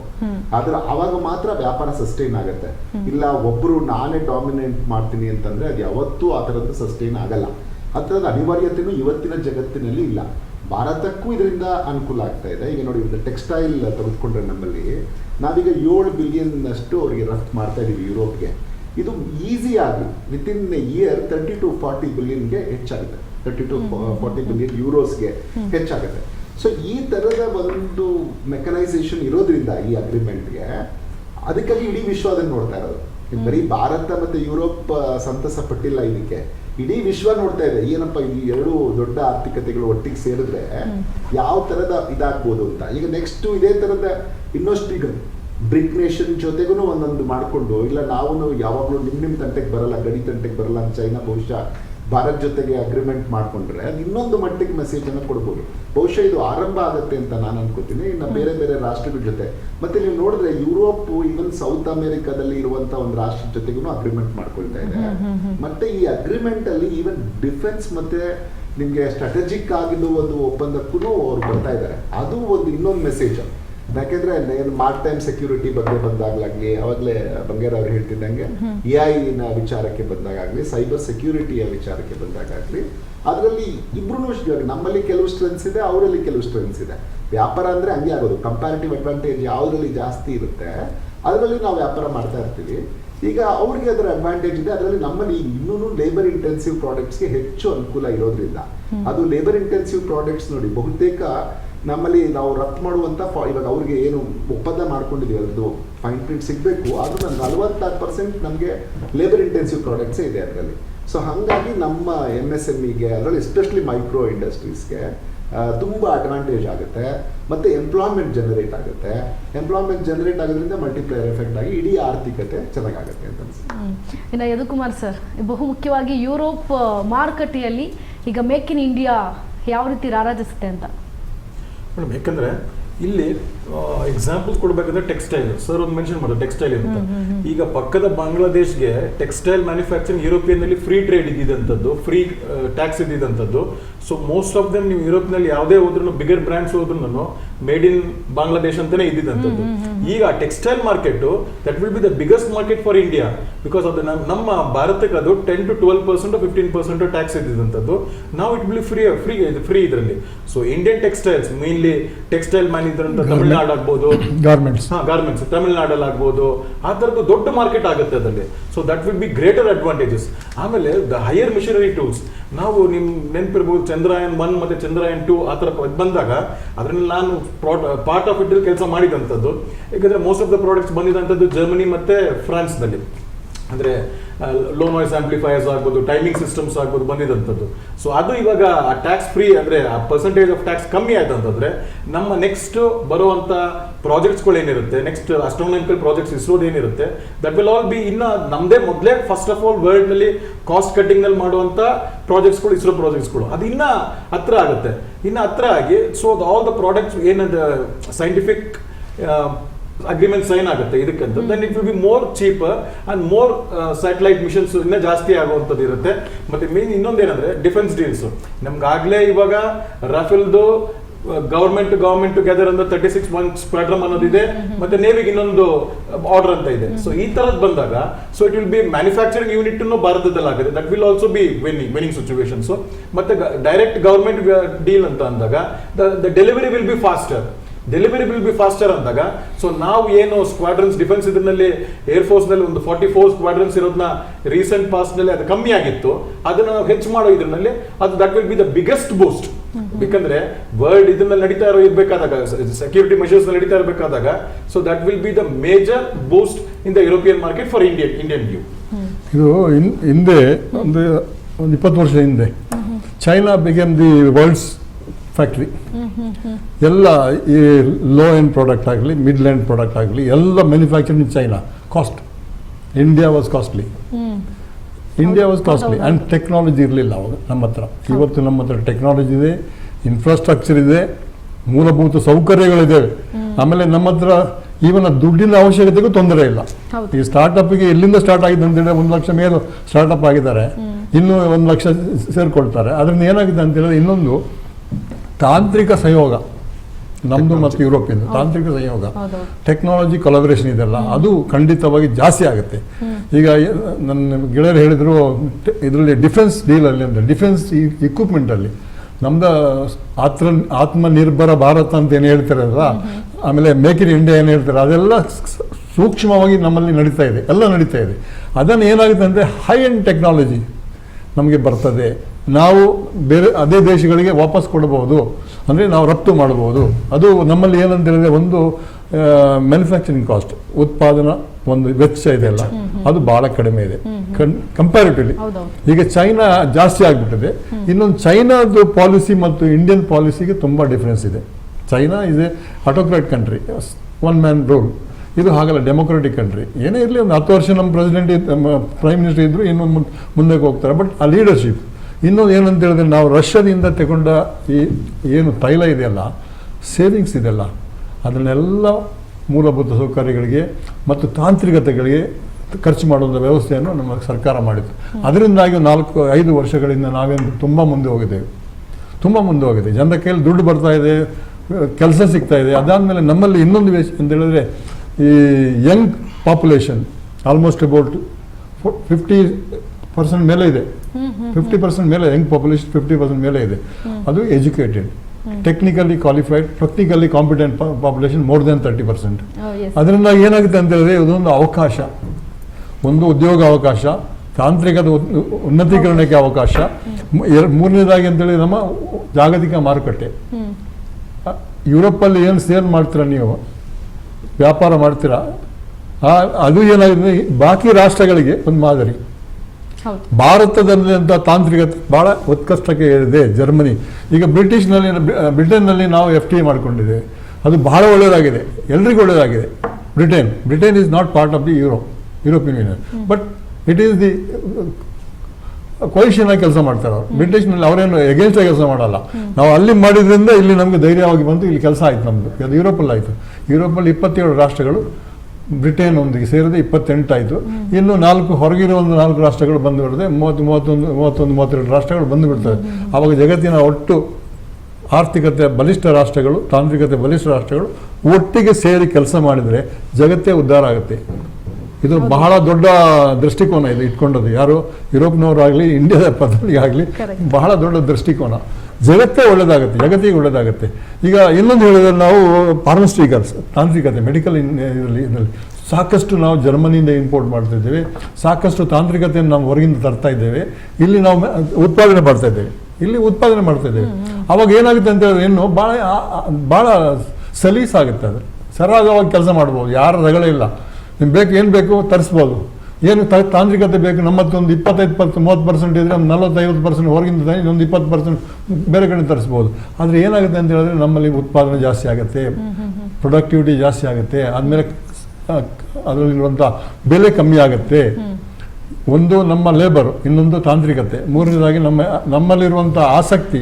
ಅಂತಂದ್ರೆ ಈಗ ಜನ ಸಾಮಾನ್ಯರು ಇದಾರಲ್ಲ ಅವ್ರಿಗೆ ತೆರಿಗೆ ವಿಚಾರದಲ್ಲಿ ಏನಾದ್ರು ಇಲ್ಲ ಅದೇನಂತ ಹೇಳಿದ್ರೆ ಈ ಪರಿಸ್ಥಿತಿ ಇದರಲ್ಲಿ ಸ್ವಲ್ಪ ಹೆಚ್ಚಿಗೆ ಆಗ್ಬೋದು. ಈ ಬಜೆಟಲ್ಲಿ ಈ ಅಗ್ರಿಮೆಂಟ್ ಆದ್ರಿಂದ, FTA ಆದ್ರಿಂದ ಸ್ವಲ್ಪ ಬದಲಾವಣೆ ಆಗ್ಬೋದು, ಬದಲಾವಣೆ ಆಗುತ್ತೆ. ಹಿಂದೆ ಮಾಡಿದ್ದಾರೆ, ಖಂಡಿತವಾಗಿ ಮಾಡ್ತಾರೆ. ಅಂದರೆ ಜನಸಾಮಾನ್ಯರಿಗೆ ಕೈ ಕೆಲ್ಲಿಟ್ಟುವಂಥ ಎಷ್ಟೋ ಕೆಲಸಗಳನ್ನು ಮಾಡುವಂಥ ಒಂದು ಜವಾಬ್ದಾರಿಯನ್ನು ಕೊಟ್ಟಂಥ ಸರ್ಕಾರ ಇದು. ನಾನು ಬೇರೆ ಏನು ಹೇಳೋದಿಲ್ಲ, ಬೇರೆ ಏನು ಹೇಳೋದಿಲ್ಲ. ಯಾಕಂತ ಹೇಳಿದ್ರೆ ನಮ್ಮಲ್ಲಿ ಈಗ ಹಿಂದೆ ಕೈಲಿ ದುಡ್ಡು ಎಷ್ಟು ಇತ್ತು ಅಂತ ಹೇಳಿದ್ರೆ ಆವಾಗ ಒಂದು 5 ವರ್ಷ ಹಿಂದೆ 10 ವರ್ಷ ಹಿಂದೆ, ಈಗ ಎಷ್ಟಿದೆ ಅಂತ ಹೇಳಿದ್ರೆ ನಾನು ಹೇಳ್ತೇನೆ ಒಂದು 500 ರೂಪಾಯಿ ಕಿಶೆಲಿ ಇದೆ ಅಂತ ದೊಡ್ಡ ವಿಚಾರ. ಈಗ 10,000 ರೂಪಾಯಿ ಕಿಶೆಲಿ ಇಟ್ಕೊಂಡೆ ದುಡ್ಡು, ಅದು ದೊಡ್ಡ ವಿಚಾರ ಅಲ್ವಾ? ಇದು ಹೇಳ್ತೇನೆ. ಯಾಕಂತ ಹೇಳಿದ್ರೆ ಇದು ತಾಂತ್ರಿಕತೆ, ಅದಾದಮೇಲೆ ನಮ್ಮಲ್ಲಿರುವಂಥ ಕೈಗಾರಿಕಾ ಮುಂದುವರಿಕೆ, ಆಮೇಲೆ ನಮ್ಮಲ್ಲಿರುವಂಥ ಮಾರುಕಟ್ಟೆಯ ಬೆಳವಣಿಗೆ, ಕೈಯಲ್ಲಿದ್ದಂಥ ಏನು ವಸ್ತುಗಳ ಒಂದು, ಆಮೇಲೆ ಇದು ನಮ್ಮ ಗೆಳೆಯರು ಹೇಳೋದು ಏನಂತ ಹೇಳಿದ್ರೆ ಸಣ್ಣ ಮತ್ತು ಮಧ್ಯಮ ವರ್ಗದ ಕೈಗಾರಿಕೆಗಳಿಗೆ ಮೈಕ್ರೋ ಅಂತ ಹೇಳ್ತಾರೆ. ಮೈಕ್ರೋ ಇದು ಪಾರ್ಟ್ ಆಫ್ ದಿ ಸಣ್ಣ. ಈಗಿರೋ ಒಂದು ಡೆಫಿನೇಷನಲ್ಲಿ ತುಂಬ ಮುಂದೆ ಹೋಗಿದ್ದೇವೆ ನಾವು. ಯಾವುದು ಇನ್ವೆಸ್ಟ್ಮೆಂಟ್ ಆ್ಯಂಡ್ ದಿ ಟರ್ನ್ ಓವರಿಗೆ. ಅದ್ರಲ್ಲಿ ಏನಾಗುತ್ತೆ ಅಂತ ಹೇಳಿದ್ರೆ ನಮಗೆ ಕೆಲವೊಂದು ತಾಂತ್ರಿಕತೆ ಇರೋದಿಲ್ಲ. ಸತ್ಯ ಹೇಳಿದ್ರೆ ನಮ್ಮಲ್ಲಿ ತಾಂತ್ರಿಕತೆ, ಈಗ ತಾಂತ್ರಿಕತೆಯನ್ನು ತರಿಸ್ಬೋದು, ಟೆಕ್ನಾಲಜಿ, ಮಿಷಿನರೀಸ್ ಎಲ್ಲ ತರಿಸ್ಬೋದು. ಈಗ ಒಂದೇ ಹೇಳೋದಾದರೆ ಯಾವುದೇ ಇರಲಿ ಒಂದು ಮೆಷಿನಿಂಗ್ ಶಾಪಿಗೆ ಹೋದರೆ ಎಲ್ಲ imported from Germany mostly, or China. ಈಗ ಚೈನಾ ಹೋಗೋದಿಲ್ಲ, ಜರ್ಮನಿಯಿಂದ ತರಿಸ್ತಾರೆ. ಯಾಕಂದರೆ ಅದರಲ್ಲಿ ತುಂಬ ಅಡ್ವಾನ್ಸ್ ಇದ್ದಾರೆ ಅವರು. ಅದೇ ರೀತಿಯಲ್ಲಿ ಫ್ರಾನ್ಸಿಂದ ತರಿಸ್ತೇವೆ ನಾವು, ಆಯಿತಾ? ಫ್ರಾನ್ಸಿಂದ ತರಿಸ್ತೇವೆ. ಪರ್ಫ್ಯೂಮ್ ಇರಲಿ ಅಥವಾ ಯಾವುದೇ ಫ್ಲೇವರ್ಸ್ ಇರಲಿ, ಅದೆಲ್ಲ ಫ್ರಾನ್ಸಿಂದ ಬರ್ತಾ ಇದೆ. ಅದನ್ನೇ ಟೆಕ್ನಾಲಜಿ ನಮಗೆ ಬರ್ತದೆ. ಸೊ ಅದರಿಂದ ಏನಾಗುತ್ತೆ, ನನಗೆ ಇದ್ರ ಬಗ್ಗೆ ಭಾಳ ಸಂತೋಷ ಏನಂತ ಹೇಳಿದ್ರೆ, ನಾನೊಬ್ಬ ಕೈಗಾರಿಕೋದ್ಯಮಿ ಅಥವಾ ಭಾಳ ವರ್ಷದಿಂದ ಇದ್ರ ಬಗ್ಗೆ ಚರ್ಚೆ ಮಾಡಿದ್ದೇವೆ. ಆದರೆ ಏನು ಇವತ್ತು ಬಂದಂಥ ಸಂದರ್ಭದಲ್ಲಿ ನಮ್ಮದು ಫ್ಯಾಗ್ ಆ್ಯಂಡ್ ಆಫ್ ದ ಕ್ಯಾರಿಯರ್ ನಮ್ಮದು. ಆದರೆ ಇದು ಸಂತೋಷದ ವಿಷಯ. ನನಗೆಲ್ಲ ಈ ಮುಂದಿನ ಜನಾಂಗಕ್ಕಾದರೆ ಒಳ್ಳೆಯದಾಗುತ್ತೆ ಅಂತೇಳಿ ನನ್ನ ವಿಚಾರ. ಸರಿ. ಮತ್ತಷ್ಟು ಈ ಯುರೋಪ್ ಮತ್ತೆ ಭಾರತ ನಡುವೆ ಆಗಿರುವಂತಹ ಒಪ್ಪಂದದ ಬಗ್ಗೆ ನಾವು ಮತ್ತಷ್ಟು ಮಾತಾಡ್ತಾ ಹೋಗೋಣ ಚರ್ಚೆಯಲ್ಲಿ. ಮತ್ತೆ ಇನ್ನೇನೇನು ಕ್ಯೂರಿಯಾಸಿಟಿ ವಿಷಯಗಳು ಹೊರಗೆ ಬರುತ್ತೆ ಅಂತ ಕೇಳ್ತಾ ಹೋಗೋಣ. ಏನು ಕೇಶವ್ ಸರ್, ನನ್ನ ಪ್ರಶ್ನೆ ಏನಪ್ಪ ಅಂದರೆ, ನನಗೊಂದು ಕ್ಯೂರಿಯಾಸಿಟಿ. ಈಗ ಟ್ರಂಪ್ ಅವರೇನೋ ಒಂದು ಬ್ಲ್ಯಾಕ್ ಮೇಲ್ ಮಾಡಿದ್ರು ಮೋದಿ ಅವ್ರಿಗೆ, ಎಲ್ಲ ಕಡೆ ಒಂದು ಪೀಠಿಕೆ ಹಾಕಿದ್ರು, ಆದರೂ ಮೋದಿಯವ್ರು ಬಗ್ಲಿಲ್ಲ. ಈಗ ಯುರೋಪ್ ಕಡೆ ಒಪ್ಪಂದ ಆಗಿದೆ. ಸೊ ಈಗ ಟ್ರಂಪ್ ಏನಾದರೂ ಬದಲಾಗಿ ತೆರಿಗೆಯನ್ನು ಕಮ್ಮಿ ಮಾಡಿ ಬರಬಹುದಾ ನಮ್ಮ ಭಾರತಕ್ಕೆ ಅಂತ? ಅಲ್ಲ, ಎಲ್ಲ ರಾಷ್ಟ್ರಗಳು ಈ ಥರ ಅವ್ರಿಗೆ ಒಂದೇ ಸ್ಟೇಜಲ್ಲಿ ಅವ್ರಿಗೆ ನಾವು ನಿಮ್ಮ ಮೇಲೆ ಡಿಪೆಂಡ್ ಆಗಲ್ಲ ಅಂತ ತೋರಿಸ್ಕೊಟ್ರೆ, ಖಂಡಿತ ಟ್ರಂಪ್ ಮತ್ತೆ ಮಿಡ್ ಟರ್ಮ್ ಎಲೆಕ್ಷನ್ಸ್ ಬರ್ತಾ ಇದೆ ಅಲ್ಲಿ, ಆವಾಗ ಕಾಂಗ್ರೆಸ್ ವಿಚಾರದಲ್ಲಿ ಅವರು ಸರಿ ಹೋಗ್ಬೇಕಾಗತ್ತೆ. ಸೊ ಹಾಗಾಗಿ ಇಟ್ಸ್ ಎ ರೈಟ್ ಮೂವ್. ಮತ್ತೆ ಈ ಥರದ್ದು ಆದಮೇಲೆ ಸುಮಾರು ರಾಷ್ಟ್ರಗಳು, ನಾವು ಅವಾಗಲೇ ಮಾತಾಡುವಾಗ ಈವನ್ ಇದೇನು ನೋಡಿ, ಇವತ್ತು ಯುರೋಪಿಯನ್ ಫ್ರೀ ಟ್ರೇಡ್ ಬ್ಲಾಕ್ ಅಂತ ಒಂದು ಮಾಡ್ಕೊಂಡಿದ್ದಾರೆ. ಈ ಸ್ವಿಟ್ಜರ್ಲ್ಯಾಂಡು, ನಾರ್ವೆ, ಐಸ್ಲ್ಯಾಂಡ್ ಮತ್ತು ಲಿಚ್ಚಿಸ್ತಾನ್ ಅಂತ ಇದೆ. ಸೊ ಅವರು ಅಷ್ಟು ರಾಷ್ಟ್ರಗಳ ಜೊತೆಗೆ ಈಗ ನಮ್ದು ಅಗ್ರಿಮೆಂಟ್ ಆದಂಗಿದೆ. ಅವ್ರು ಒಂದು ಬ್ಲಾಕ್ ಈಗಾಗಲೇ ಮಾಡ್ಕೊಂಡಿರೋದು, ಇಂಟರ್ನಲ್ಲಿ ಅವರು ಫ್ರೀ ಟ್ರೇಡ್ ಮಾಡ್ಕೊಂಡಿದ್ದಾರೆ. ಇಂಟರ್ನಲ್ಲಿ ಅವ್ರು ಮಾಡಿರೋದು, ಅವ್ರು ಮಾಡ್ಕೊಂಡಿದ್ದಾರೆ. ನಮ್ಗೆ ಅದ್ರದ್ದು ಅಡ್ವಾಂಟೇಜ್ ನಮ್ಗೆ ಸಿಗುತ್ತೆ. ಸೊ ಅದು ಒಂದು ಪ್ಲಸ್ ಪಾಯಿಂಟ್. ಆಮೇಲೆ ಈಗ ನೋಡಿ, ಭಾರತ ರಾಷ್ಟ್ರದಲ್ಲಿ ಹೆಚ್ಚು ನಾವು ಲೇಬರ್ ಶ್ರಮ ಆಧಾರಿತ ಕೈಗಾರಿಕೆಗಳು ಈಗಲೂ ಜಾಸ್ತಿನೇ ಇದೆ, ತುಂಬಾ ಇದೆ. ಸೊ ಅದರದ್ದು ನಾನು ಅಂಕಿಅಂಶ ನೋಡ್ತಾ ಇದ್ದೆ. ಒಟ್ಟು 75 ಬಿಲಿಯನ್ ಯೂರೋಷ್ಟು ವ್ಯಾಪಾರ ಆದರೆ ಅದರಲ್ಲಿ 33 ಬಿಲಿಯನ್ ಯೂರೋ ಅಷ್ಟು ನಮಗೆ ಲೇಬರ್ ಇಂಟೆನ್ಸಿವ್ ಪ್ರತಿ ವರ್ಷ ಅನುಕೂಲ ಆಗಲಿಕ್ಕೆ ಸಾಧ್ಯ ಇದೆ ಅಂತ ಅಂಕಿಅಂಶ ಹೇಳ್ತಾ ಇದೆ. ಅದರಲ್ಲೂ ಈ ಟೆಕ್ಸ್ಟೈಲ್ಸು, ಲೆದರು, ಆಮೇಲೆ ಇದು ಜವೆಲ್ರಿ, ಆಮೇಲೆ ಮರೈನ್ ಬೂಟ್ಸು, ಜೆಮ್ಸ್, ಜವೆಲ್ರಿ, ಇವೆಲ್ಲದಕ್ಕೂ ಒಂದು ದೊಡ್ಡ ಮಾರುಕಟ್ಟೆ ಈಗ ನಮಗೆ ಓಪನ್ ಆದಂಗೆ ಆಗಿದೆ. ಮತ್ತೆ ಇನ್ನೊಂದು ಏನು ಅಂತಂದ್ರೆ, ನಮ್ಮ ದೇಶ ನೀವು ಗಮನಿಸಿದ್ರೆ ಹೆಚ್ಚು ಟೆರರಿಸಮ್ ಇಂದ ಸಫರ್ ಆಗಿರೋ ದೇಶ. ನಾವಿದ್ರೆ ಬಹುಶಃ ಇನ್ನೊಂದು 10 ವರ್ಷ ಮುಂದೆ ಇರ್ತಾ ಇದ್ವಿ. ನಮ್ಮ ದುರಾದೃಷ್ಟ ಏನು ಅಂತಂದ್ರೆ, ನಾವು ಹೆಲ್ಪ್ ಮಾಡಿರೋ ರಾಷ್ಟ್ರಗಳು ಕೂಡ ನಮಗೆ ತೊಂದರೆ ಕೊಡ್ತವೆ. ಸೊ ಇಂಥ ರಾಷ್ಟ್ರಗಳು ಮತ್ತೆ ನಮ್ಮಿಂದ ಬೇರೆ ಆಗಿ ಇರೋರು ನಮಗೆ ತೊಂದರೆ ಕೊಡ್ತಾರೆ.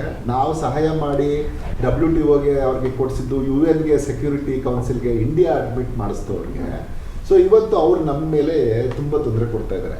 ಸೊ ಈ ಟೆರರಿಸಮ್ ವಿಚಾರ ಬಂದಾಗ ನಮಗೆ ಹೆಚ್ಚು ತೊಂದರೆ ಒಳಗಾಗಿದೆ. ಈಗ ಯುರೋಪ್ ಮತ್ತು ಭಾರತ ಆ ವಿಚಾರದಲ್ಲೂ ಕೈ ಜೋಡಿಸಿರೋದ್ರಿಂದ ಕೌಂಟರ್ ಟೆರರಿಸಮ್ ಆಕ್ಟಿವಿಟೀಸ್ಗೆ ನಮ್ಗೆ ಹೆಚ್ಚು ಮುನ್ನೆಲೆಗೆ ಬರುತ್ತೆ. ಯಾಕಂದ್ರೆ ಎರಡು ರಾಷ್ಟ್ರಗಳ ಹತ್ರ ಅದರದ್ದೇ ಆದಂತ ನೋವು ಇದೆ, ಅದರದ್ದೇ ಆದಂತ ಒಂದು ತಂತ್ರಗಳನ್ನು ಬಳಸಿದ್ದಾರೆ. ಸೊ ಈ ತಂತ್ರಗಳನ್ನ ಭಾರತ ಹೆಚ್ಚು ಬಳಸಿರೋದ್ರಿಂದ ಸಫರು ಆಗಿದ್ದೀವಿ, ಅದಕ್ಕೆ ಬೇಕಾದಂತಹ ಒಂದೊಂದು ಇದನ್ನು ನಾವು ಮಾಡ್ಕೊಂಡಿರೋದ್ರಿಂದ ಸೊ ಅದನ್ನ ಈವನ್ ಯುರೋಪ್ ಶೇರ್ ಮಾಡುತ್ತೆ, ಮತ್ತೆ ಅವ್ರ ಹತ್ರ ಇರುವ ತಂತ್ರಜ್ಞಾನವನ್ನು ಕೂಡ ನಮ್ಮ ಹತ್ರ ಶೇರ್ ಮಾಡ್ಕೊಳ್ಳಿಕ್ಕೆ ಅವಕಾಶ ಇದೆ. ಆಮೇಲೆ ಈಗ ಸೈಬರ್ ಡಿಫೆನ್ಸ್ ಕೂಡ ಇವಾಗ ನೀವು ನೋಡಿದಿರ, ಮೊದ್ಲಂದ್ರೆ ಯುದ್ಧ ಅಂದ್ರೆ ಎಷ್ಟು ಅವ್ರ ಹತ್ರ ಆರ್ಮಿ ಎಷ್ಟಿದೆ, ಏರ್ ಫೋರ್ಸ್ ಎಷ್ಟು, ಬರೀ ಇದೊಂದೇ ಈಗ ಆಗಲ್ಲ.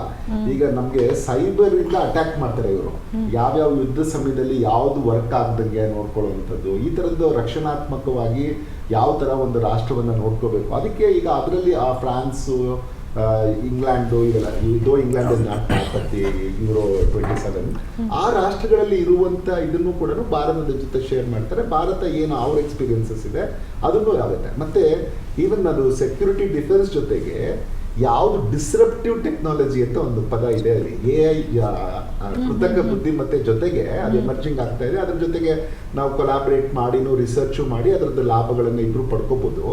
ಆಮೇಲೆ ಈ ಡಿಸ್ರಪ್ಟಿವ್ ಟೆಕ್ನಾಲಜಿ, ಈಗ ಒಂದು ವೈರಸ್ ನ ಬಿಡೋರೆ ಆಂಟಿ ವೈರಸ್ ಬಿಡೋ ತರ ಇರ್ತದೆ ಜಗತ್ತಲ್ಲಿ.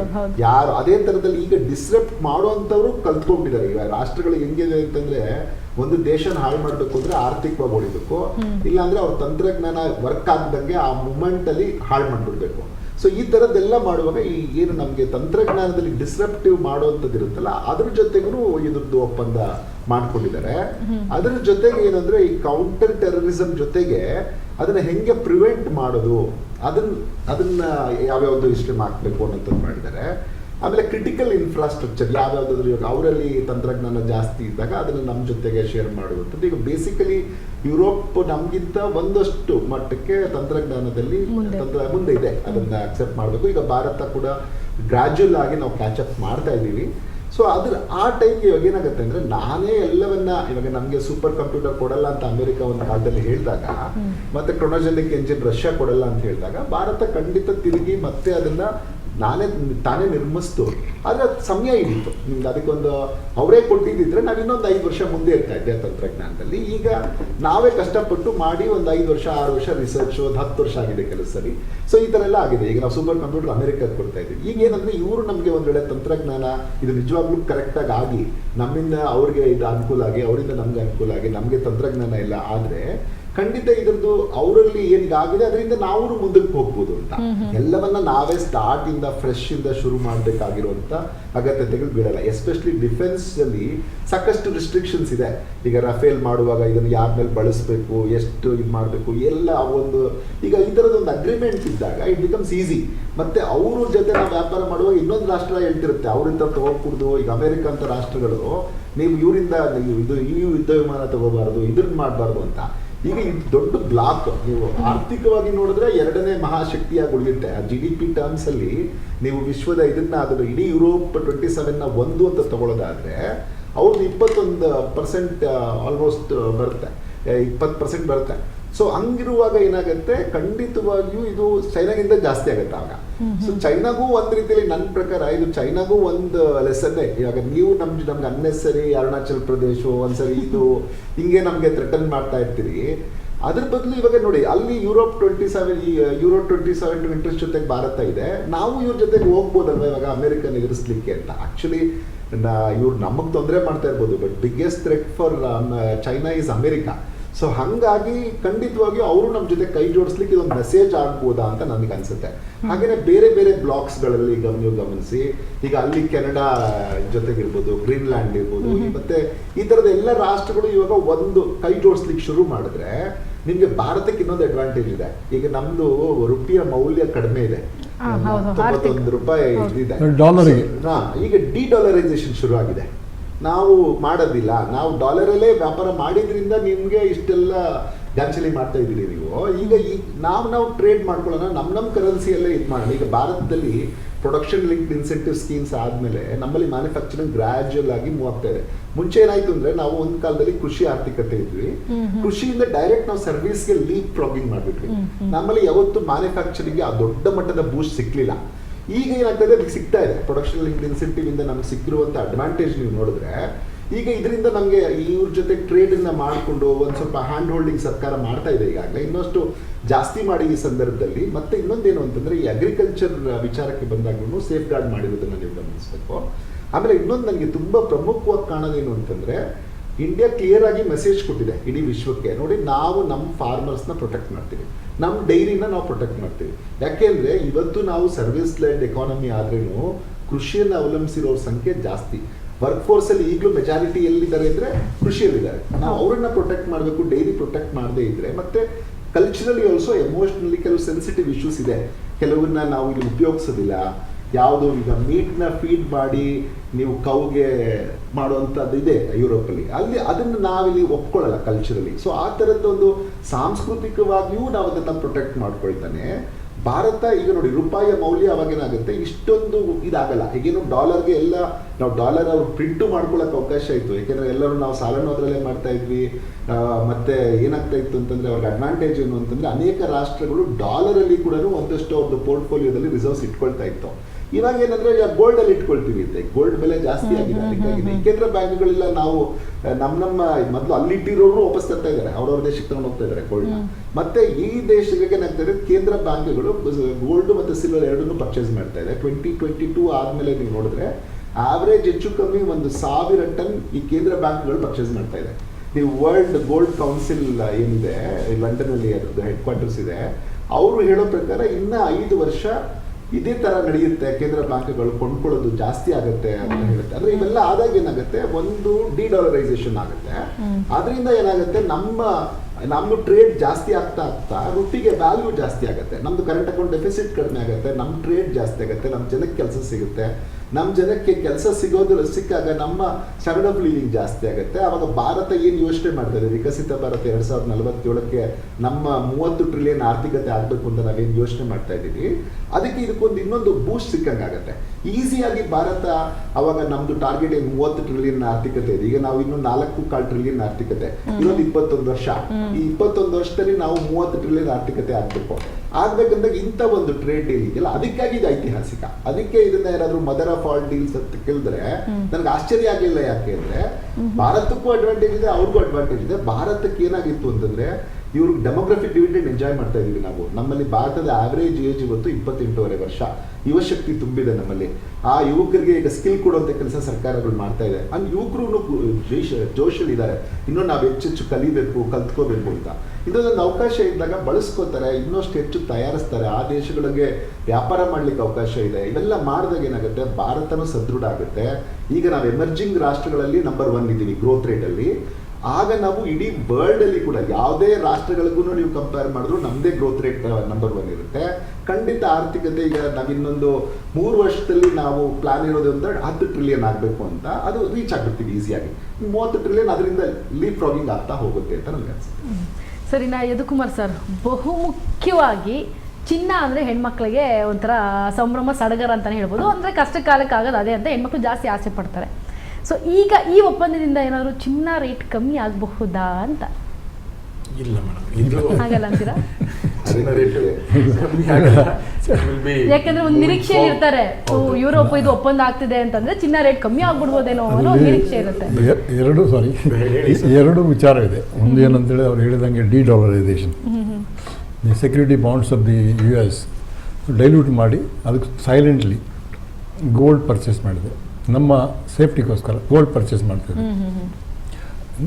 ಭಾರತ ಮಾತ್ರ ಅಲ್ಲ, ಜಗತ್ತಿನಲ್ಲಿರುವಂಥ ಸಾಕಷ್ಟು ರಾಷ್ಟ್ರಗಳು ಈ ಗೋಲ್ಡನ್ನು ಪರ್ಚೇಸ್ ಮಾಡಿದೆ. ಅದರಿಂದಾಗಿ ಅಂತಾರಾಷ್ಟ್ರೀಯ ಮಟ್ಟದಲ್ಲೇ ಬೆಲೆ ಜಾಸ್ತಿ ಆಗಿದೆ. China is the largest buyer of the gold now. India, next comes all the other ಏನಾಗಿದೆ, ಮೊದಲೆಲ್ಲ ಹೋಗಿ ಅಮೆರಿಕದ ಸೆಕ್ಯೂರಿಟಿ ಬಾಂಡಲ್ಲಿ ಹಾಕ್ತಾ ಇದ್ದೇವೆ, ಇನ್ನೂ ಹಾಕೋದಿಲ್ಲ. ಯಾಕಂದರೆ ಇವತ್ತು ಹೆಸರು ಹೇಳಲ್ಲ, ಅಮೆರಿಕ ಅಧ್ಯಕ್ಷರು ಏನಂತ ಹೇಳಿದ್ರೆ ಯಾವಾಗ ಏನು ವಿಚಾರದಲ್ಲಿ ವರ್ಚಸ್ಸನ್ನು ತೋರಿಸ್ತಾರ ಗೊತ್ತಾಗಲ್ಲ. ನಾನು ಟ್ಯಾರಿಫ್ ಹಾಕ್ತೇನೆ, ನಾವು ನ್ಯಾಷನ್ ಹಿಡ್ಕೊಳ್ತೇವೆ, ಅವ್ರನ್ನ ತಗೊಂಡು ಹೋಗಿಬಿಟ್ಟು ನಮ್ಮ ದೇಶದಲ್ಲಿ ಇಟ್ಕೊಳ್ತೇವೆ ಅಂತ ಅದಾಗುತ್ತೆ. ಅದರಿಂದಾಗಿ ಎರಡು ವಿಚಾರ ನಿಮಗೆ before I conclude it, forget it. ಒಂದು ಸಾಮಾನ್ಯ ಜನರಿಗೆ ಬೇಕಾದ ವಸ್ತುಗಳು, ಎರಡನೇದು ತಾಂತ್ರಿಕತೆ. ಸೂಪರ್ ಸೋನಿಕ್ಕಿಂದ ಹೈಪರ್ ಸೋನಿಕ್ ಹೋಗಿದೆಯೇನೋ. Supersonic high. ಆಮೇಲೆ ಇನ್ನೊಂದು ಅಂತೇಳಿ ಎಷ್ಟು ಟೆಕ್ನಾಲಜಿ ಅಂತ ಹೇಳಿದ್ರೆ ಇಲ್ಲಿಂದ ನಾವು ಒಂದು ಏನಾದರೂ ಅದು ರೇಸ್ ವಾಟ್ ಕಾಲ್ಡ್ ಅದು ನಾವು ಇಲ್ಲಿಂದ ಶೂಟ್ ಮಾಡಿದರೆ ಅಲ್ಲಿಂದ ಮೆಷಿನ್ ಅದು ಏನು ಡಿಫೆನ್ಸ್ ಇಕ್ವಿಪ್ಮೆಂಟ್ ಇದೆ ಎಲ್ಲ ನ್ಯೂಟ್ರಲೈಸ್ ಬಿಡ್ತದೆ. ಅಂಥ ಒಂದು ಟೆಕ್ನಾಲಜಿ ನಮ್ಮಲ್ಲಿದೆ. ಅದು ಯುರೋಪಲ್ಲಿ ಇಲ್ಲ ಅಂತ ಹೇಳಿಲ್ಲ, ಯುರೋಪಲ್ಲಿ ನಾವು ಅದಕ್ಕಿಂತ ಅಡ್ವಾನ್ಸ್ ಆಗಿ ಹೋಗಿದ್ದೇವೆ. ಅದೊಂದು ಟೆಕ್ನಾಲಜಿ. ಎರಡನೇದು ಏನಂತೇಳಿ ಅಲ್ಲಿಂದ ಈಗ ಸಾಕಷ್ಟು ಜನ ಆಟೋಮೊಬೈಲ್ ಇಂಪೋರ್ಟ್ ಮಾಡ್ತಾರೆ.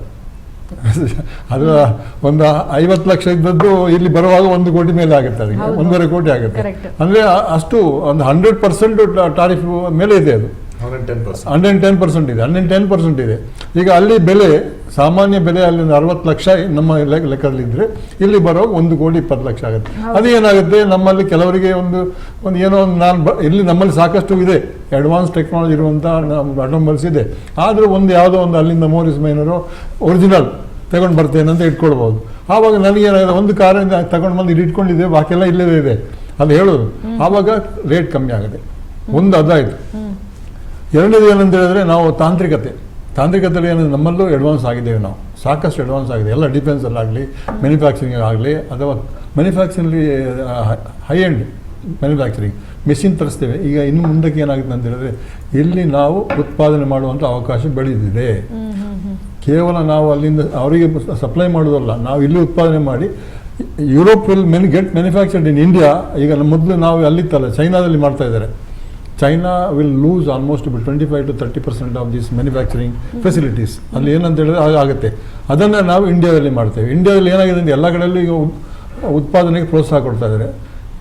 PLI ಮಾಡಿದ್ರಲ್ಲ, ಪ್ರೊಡಕ್ಷನ್ ಲಿಂಕ್ಡ್ ಇನ್ಸೆಂಟಿವ್ಸ್ ಕೊಟ್ಟರು ದೊಡ್ಡ ಕಂಪನಿಗಳಿಗೆ. ಆವಾಗ ಏನಾದ್ರು ಸಣ್ಣ ಕಂಪನಿಗಳು ಅದ್ರ ಜೊತೆ ಸೇರಿಕೊಳ್ತವೆ ಸಪ್ಲೈ ಮಾಡೋದಕ್ಕೆ. ಅವರಿಗೆ ಕಾಂಪೊನೆಂಟ್ಸು ಸರ್ವಿಸಸ್ ಎಲ್ಲ ಬರ್ತದೆ ಅದರಲ್ಲಿ. ಅದರಿಂದ ಏನಾಗುತ್ತೆ, ಎಲ್ರಿಗೂ ಉಪಯೋಗ ಆಗುತ್ತೆ ಅದರಲ್ಲಿ. ಸೊ ನಾವು ತಿಳಿದ ಮಟ್ಟಿಗೆ ಇದ್ರಲ್ಲಿ ಏನಂತ ಹೇಳಿದ್ರೆ ಇದು ಬಹುಮುಖವಾದ ಒಂದು ಪ್ರಯತ್ನ, ಒಂದಲ್ಲ ಬಹುಮುಖವಾದ ಪ್ರಯತ್ನ. ಅದು ಏನಂದರೆ ಒಂದು ಪ್ರಯತ್ನ ಅಲ್ಲ. ನಾನು ಇನ್ನೊಂದು ಏನಂತ ಹೇಳಿದ್ರೆ ನಾವು ಎಷ್ಟೋ ಹೇಳಿದರು 10 ವರ್ಷ 19 ವರ್ಷ 20 ವರ್ಷ ಆದಮೇಲೆ ಈಗ ಲಾಸ್ಟ್ 9 ವರ್ಷ ಈಗ ಖಂಡಿತವಾಗಿ ಕೈಗೆ ಸಿಕ್ಕಿದೆ ನಮಗೆ. ಆದರೆ ಅದರಲ್ಲಿ ಇವರು ಹೇಳಿದಂಗೆ 47%, 50%, 51% ಏನೋ ಪ್ರೊಡಕ್ಷನ್ಗೆ ನಮಗೆ ಫ್ರೀಡಮ್ ಸಿಕ್ಕಿದೆ.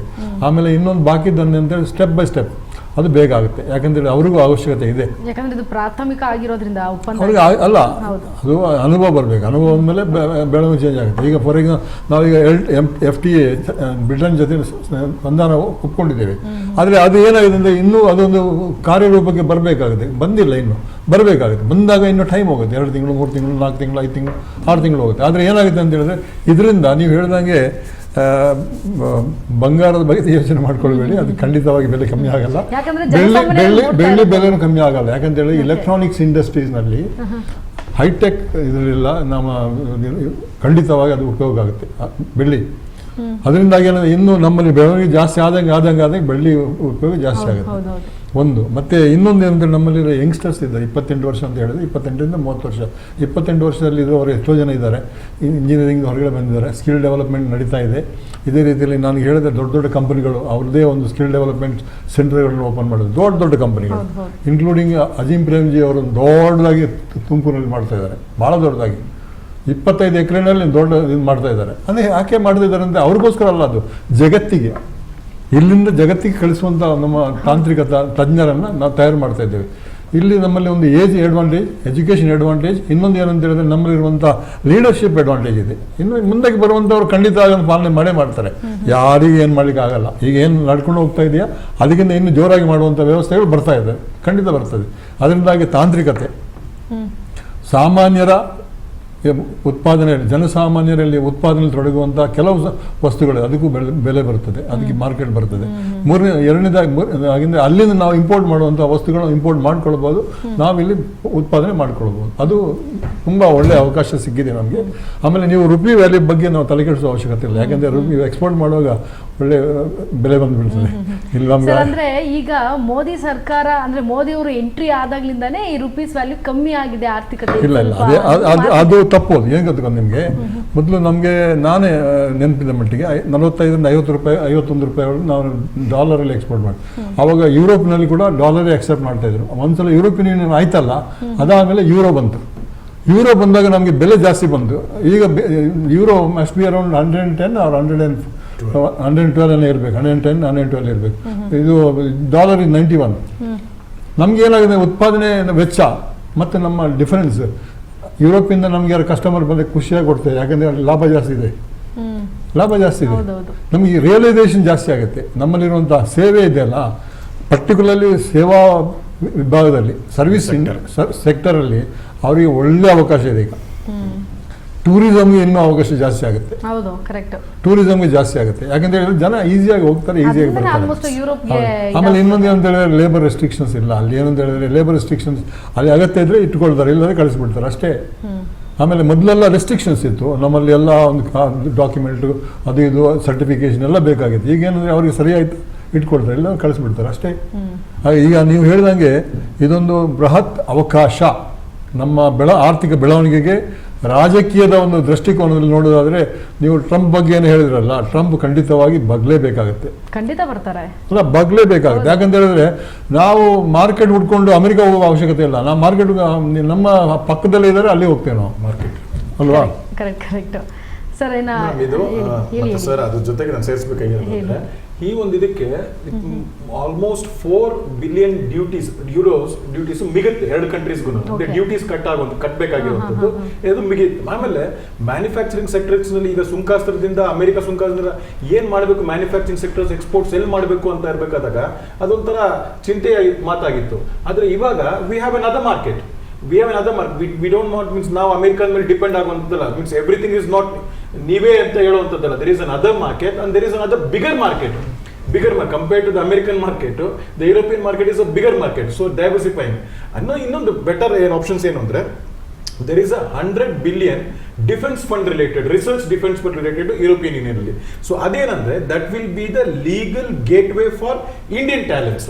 ಅಂದ್ರೆ ನೀವು ರಿಸರ್ಚ್ ಮಾಡಕ್ಕಾಗ್ಬೋದು, ಇನೋವೇಷನ್ಸ್ ಆಗ್ಬೋದು. ಮೀನ್ಸ್ ಯಾವುದೇ ಒಂದು ರಿಸರ್ಚ್ ಇದು ಮಾಡಬೇಕಾದ್ರೆ they should have something be on the table ಅಂತ. ನಮ್ದು ಟ್ಯಾಲೆಂಟ್ ಇದೆ, ಅವ್ರ ಫಂಡ್ಸ್ ಇದೆ, ಮ್ಯಾನ್ ಪವರ್ ಇದೆ. ಸೊ ಮ್ಯಾನ್ ಪವರ್ ಅಂದಾಗ we are already good in the man power scientifically ಅಂದಾಗ ಆ ಒಂದು ಲೀಗಲ್ ವೇನಲ್ಲಿ ನಮ್ಮ ಟ್ಯಾಲೆಂಟ್ ನ ಎಕ್ಸ್ಪ್ಲೋರ್ ಆಗಕ್ಕೆ ಅನ್ನೋದು ಇನ್ನೊಂದು ಬೆಟರ್ ವೇ. ಅಂದ್ರೆ so the connectivity between India, middle East and Europe. So ಹಂಗಂದ್ರೆ ನೇವಲ್ ಫೋರ್ಸಸ್ ನಲ್ಲೂ ಇನ್ನ ದೊಡ್ಡ ಮಟ್ಟದಲ್ಲಿ ಅದು ಬೆಳವಣಿಗೆ ಆಗುವಂಥದ್ದು. ಮತ್ತೆ ನಾವು ತುಂಬಾ ಮಾತಾಡ್ತಾ ಇದ್ವಿ, ಕೆಲವರು ಮಾತಾಡ್ತಾ ಇದ್ರು ಡೇಟ್ ಎಕಾನಮಿ ಅಂತ. ಸೊ ಇವಾಗ ಏನ್ ಮಾತಾಡ್ತಾರೆ ಅಂತ ಕೇಳ್ಬೇಕಾಗುತ್ತೆ. ಡೇಟ್ ಎಕಾನಮಿ ಮಾತಾಡಿದವರು ಇವಾಗ ಏನ್ ಎಕಾನಮಿ ಮಾತಾಡ್ತಾರೆ ಅಂತ ಕೇಳ್ಬೇಕಾಗುತ್ತೆ. ಟ್ರಾನ್ಸ್ಫರ್ ಆಫ್ ಟೆಕ್ನಾಲಜಿ ಏನ್ made in India, make in India ಅಂತ ಇರುತ್ತೆ. ಈ ಡಿಫೆನ್ಸ್ ಡೀಲ್ಸ್ ಅಲ್ಲಿ ಮಾಡ್ಬೇಕಾದಾಗ ಆಲ್ರೆಡಿ ರಾಫೆಲ್ದು most of the sub components ಇಲ್ಲೇ ಮಾಡ್ತಾ ಇರುವಂತದ್ದು. ಬೇರೆ ಬೇರೆ ಟೆಕ್ನಾಲಜೀಸ್ ನ ಇಟ್ಸ್ ಎ ಡಾಝಲ್ ಎಕಾನಮಿ, ಆಮೇಲೆ ಈಗ ಈ ಟ್ರೇಡ್ ಅಗ್ರಿಮೆಂಟ್ಸ್ ಆದ್ಮೇಲೆ ಟ್ರಾನ್ಸ್ಫರ್ ಆಫ್ ಟೆಕ್ನಾಲಜೀಸ್ ಇಂಡಿಯಾದಲ್ಲಿ ಮ್ಯಾನುಫ್ಯಾಕ್ಚರ್ ಮಾಡಬೇಕಾದ್ರೆ ತುಂಬಾ ದೊಡ್ಡ ಪ್ರಮಾಣದಲ್ಲಿ ಆಗುತ್ತೆ. That the main beneficiaries will be ಎಲ್ಲಿ ನಮ್ಮ ಮ್ಯಾನ್ ಪವರ್ ಟ್ಯಾಲೆಂಟ್ ತುಂಬಾ ಇದೆಯೋ public sector units. For example HAL, it will be a mass production. That will be the hub for the aerospace productions ಆಗ್ಬೋದು. ಯಾಕಂದ್ರೆ ಅಷ್ಟು ದೊಡ್ಡ ಮ್ಯಾನ್ ಫೋರ್ಸ್ ಇದೆ, ಅಷ್ಟು ಸ್ಪೇಸ್ ಇದೆ, ಅವೈಲೇಬಲ್ ಇದೆ ಇರಬೇಕಾದಾಗ. ಸೊ ದಿಸ್ ಇಸ್ ಏನಂತಾರೆ, ಈ ರಿಸರ್ಚ್ ಲೀಗಲ್ ಫಂಡ್ ಏನಂತಾರೆ ಇದಿರುತ್ತೆ. That will be the bigger market for the Indian talent in the European market. ಇದು ಕುಮಾರ್ ಸರ್, ಇನ್ನೊಂದು 19 ವರ್ಷಗಳ ಹಿಂದೆ ಇದು ಚರ್ಚೆ ಆಗಿತ್ತು, ಈ ತರ ಮಾಡಬೇಕು, ಒಪ್ಪಂದ ಮಾಡ್ಕೊಳ್ಬೇಕು ಅಂತ. ಯಾಕೆ 9 ವರ್ಷಗಳ ಕಾಲ ಗ್ಯಾಪ್ ಆಯ್ತು ಅಂತ? ಏನಾದ್ರು ಸಂಘರ್ಷ ಏನಾದ್ರು ಆಯ್ತಾ, ಇಲ್ಲ ಮನಸ್ತಾಪಗಳೇನಾದ್ರು ಬಂತಾ ಇವರ ನಡುವೆ ಅಂತ? ಸಂಘರ್ಷ ಅನ್ನೋದಕ್ಕಿಂತ they should always be some meeting points ಅಲ್ವಾ ಮೇಡಮ್. ಅಲ್ಲಿ meeting points either it will be either in the politically or in the business. ಇದರಲ್ಲಿ ಎಲ್ಲಿ ಮೀಟಿಂಗ್ ಪಾಯಿಂಟ್ಸ್ ಆಗಲ್ವೋ ಸೊ ಇದು ಸ್ಟಾಗ್ನೆಂಟ್ ಆಗುತ್ತೆ. ಅಲ್ಲ, ಇನ್ನೊಂದು ಏನಂತ ಹೇಳಿದ್ರೆ ಪ್ರಮುಖವಾಗಿ ನಾವು ಇಚ್ಛಾಶಕ್ತಿ ಅಲ್ಲ, ಎಲ್ಲ ಇದೆ, ನಮ್ಮ ಹತ್ರ ಇಚ್ಛಾಶಕ್ತಿ ಇದೆ, ನಮ್ಮಲ್ಲಿ ಎಲ್ಲ ಶಕ್ತಿಗಳಿದೆ. ಆದರೆ ಒಂದೇ ಒಂದು ಇಲ್ಲ ಅಂತ ಹೇಳಿದ್ರೆ ಆ ಶಕ್ತಿಯನ್ನು ಕೊಟ್ಟವರು ನಮ್ಮ ದೊಡ್ಡಣ್ಣ ಟ್ರಂಪ್ ಅವರು. ಇಲ್ಲ ಅಂದ್ರೆ ಸಾಧ್ಯನೇ ಇಲ್ಲ. ಯುರೋಪ್ ಆಗಲಿ ಇಂಡಿಯಾ ಆಗಲಿ ಆ ಥರ ಬರೋಕ್ಕೆ ಸಾಧ್ಯನೇ ಇರಲಿಲ್ಲ. ಒಂದು ಅವಕಾಶ ಕಲ್ಪಿಸಿಕೊಟ್ರು.